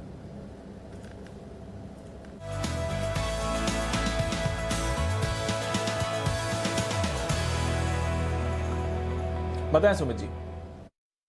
दीपांशु, जिस स्टॉक के प्राइस में अभी पावर देखने को मिल रहा है वो स्टॉक है पावर ग्रिड। पावर ग्रिड एक पॉजिटिव मूव दिखा रहा है, 236 रुपए 50 पैसे, 236 रुपए 70 पैसे के आसपास स्टॉक अभी ट्रेड कर रहा है और पिछले 3-4 दिनों की हाई ब्रेक कर चुका है। तो ऑप्शंस में 240 वाला कॉल पावर ग्रिड का भी लेने का सलाह रहेगा। 5 रुपए 40 पैसे, 5 रुपए 50 पैसे पे अभी ट्रेड कर रहा है पावर ग्रिड का 240 वाला कॉल। 4 रुपए का इसके अंदर नीचे में स्टॉप लॉस लगाना है। पावर ग्रिड में जिस तरह की कैंडल फॉर्म हो रही है उसको देखते हुए लगता है जल्दी 242 से 245 रुपए तक के लेवल देखने को मिलेंगे। तो इस ऑप्शंस में ऊपर के जो टारगेट बन सकते हैं 7 रुपए से लेकर 9 रुपए तक के बन सकते हैं। By power grid 240 call at CMP, stop loss 4 rupees, target 7 रुपए और 9 रुपया, ये जल्दी ऊपर में देखने को मिलने चाहिए। ओके, तो पावर ग्रिड पर है खरीदारी की राय सुमित जी की तरफ से। पावर ग्रिड में तो एक्शन आ रहा है, बट कुछ पावर स्टॉक्स हैं जहां पर आपने वीकनेस थोड़ी देर पहले आती हुई देखी है। NHPC और SJVN दोनों में ही थोड़ी देर पहले आपने गिरावट आती हुई देखी थी, पर नजर रखिए पावर ग्रिड इनके सामने आपको अच्छे मोमेंटम में आते हुए दिख रहा है क्लोजिंग की तरफ। और लगातार दूसरा दिन जब हमने बाजार में कंसोलिडेशन आते हुए देखा है, पावर ग्रिड टॉप गेनर है निफ्टी का। सिप्ला अच्छी खबर, मॉडर्ना की वैक्सीन ये इंपोर्ट कर पाएंगे भारत में। HUL इसने दिया है थोड़ा सा सहारा, डाउनसाइड सपोर्ट आप कह सकते हैं एक तरह से निफ्टी को। डिवीज, इंडसइंड बैंक सरप्राइजिंगली अन्य बैंक्स के मुकाबले में यहां पर थोड़ी स्ट्रेंथ दिखी है। डॉक्टर रेड्डीज, एशियन पेंट्स और रिलायंस इंडस्ट्रीज एकदम सपाट क्लोज होते हुए दिखा है। बट सिर्फ 10-12 स्टॉक्स हैं निफ्टी के जो पॉजिटिव टेरिटरी में क्लोज हुए हैं। नेगेटिव साइड पर टॉप लूजर है IOC 2.5% की गिरावट के साथ। कोई ऐसी बड़ी गिरावट नहीं है, बट सुस्ती आपने देखी है IOC, ONGC पर। बैंक्स में देखें तो ICICI, कोटक दोनों पर कमजोरी थी। SBI भी आज वीक था। टाटा स्टील आज गिरते हुए दिखा है। मारुति, HDFC लाइफ बल डील के बाद आप देख रहे हैं 1.25% की कमजोरी के साथ ये काउंटर भी क्लोज हुआ है, जहां पर आज स्टैंडर्ड लाइफ ने लगभग 3.5% हिस्सेदारी अपनी बेची है। वायदा कारोबार की बात करें तो यहां पर भी वोडाफोन आइडिया कल नतीजों से पहले टॉप लूजर, 4.5% नीचे। नाल्को शानदार नतीजे, वायदा कारोबार के बैन में था, थोड़ी मुनाफा वसूली, यहां पर 4% नीचे।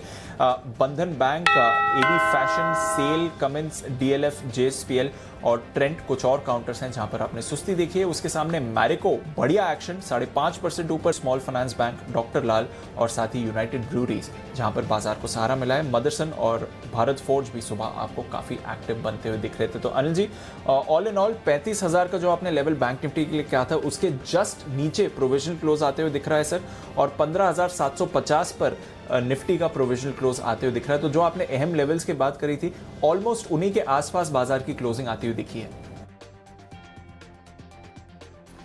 बिल्कुल डेटा को रेस्पेक्ट करते हुए बाजार और एग्जैक्टली सपोर्ट लेवल पर जाकर बंद हुए। पहला सपोर्ट 34,900 35,000 की रेंज का था वहीं पर, और पहला सपोर्ट लेवल निफ्टी पर 15,675 15,750 की रेंज का था। तो उस रेंज के ऊपरी सिरे पर ही बंद होते हुए दिखे हैं बाजार। तो कल देखना होगा, इंटरेस्टिंग होगा। ऐसे लेवल पर बंद हुए कि कल का अंदाजा लगाना मुश्किल काम है कि किस तरफ होगा। तो ग्लोबल मार्केट से मिलेगा डायरेक्शन, देखते हैं क्या कुछ होता है। फिलहाल तो डाउ फ्यूचर्स हल्के हरे निशान में है। जब हम बंद हुए हैं लगभग मेरे ख्याल से लास्ट जब देखा था 40-45 पॉइंट ऊपर ट्रेड करते हुए देखे थे। डाउ फ्यूचर्स एक बार देख लिए जाए किस तरह से वहां पर एक्शन हुआ है, उस पर फोकस रखिए, तो उसके दम पर हमें पता चलेगा कि कल क्या एक्शन हमारे यहाँ हो सकता है।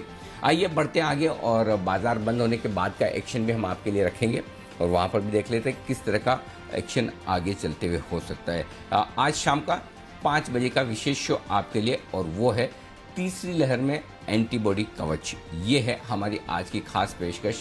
कोरोना की तीसरी लहर आना लगभग तय माना जा रहा है, लेकिन अब ये लहर मुंबई में आपका कुछ खास बिगाड़ नहीं पाएगी, ऐसा खुलासा हुआ है BMC और TIFR यानी कि Tata institute of fundamental research की एक रिपोर्ट में। TIFR के सीरो सर्वे के मुताबिक मुंबई के 80% से ज़्यादा लोगों में एंटीबॉडी डेवलप हो चुकी है, और यही नहीं 50% से ज़्यादा बच्चों में भी एंटीबॉडी पाई गई है। ऐसे में सवाल ये कि क्या वाकई में मुंबई में तीसरी लहर ज़्यादा खतरनाक नहीं होंगी और क्या बच्चों को इससे नुकसान नहीं होगा।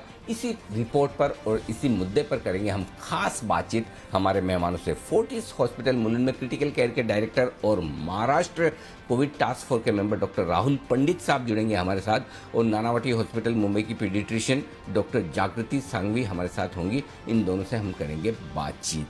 तो तीसरी लहर का मुंबई और मुंबई में रहने वाले बच्चों पर और बड़ों पर क्या होगा असर, ये देखिएगा तीसरी लहर में एंटीबॉडी कवच।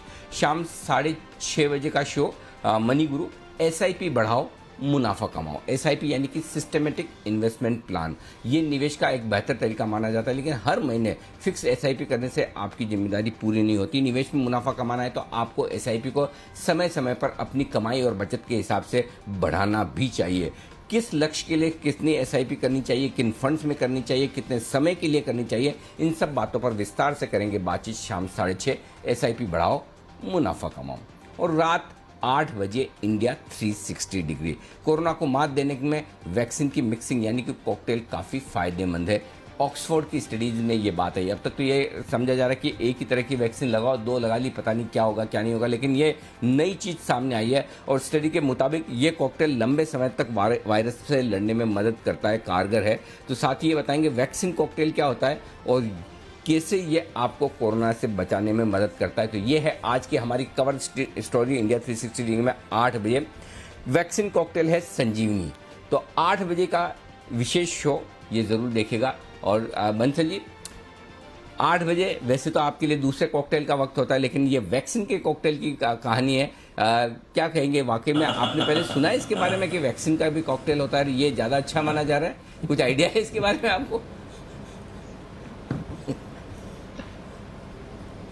नहीं अनिल जी, एक कॉकटेल वाला दूसरा मेडिसिन तो आया है, उसके बारे में तो अनिल जी मालूम है, जिसको शुरू में लेना होता है उसका प्राइस भी मालूम है, बट ये वैक्सीन वाला कॉकटेल बिल्कुल नहीं मालूम है।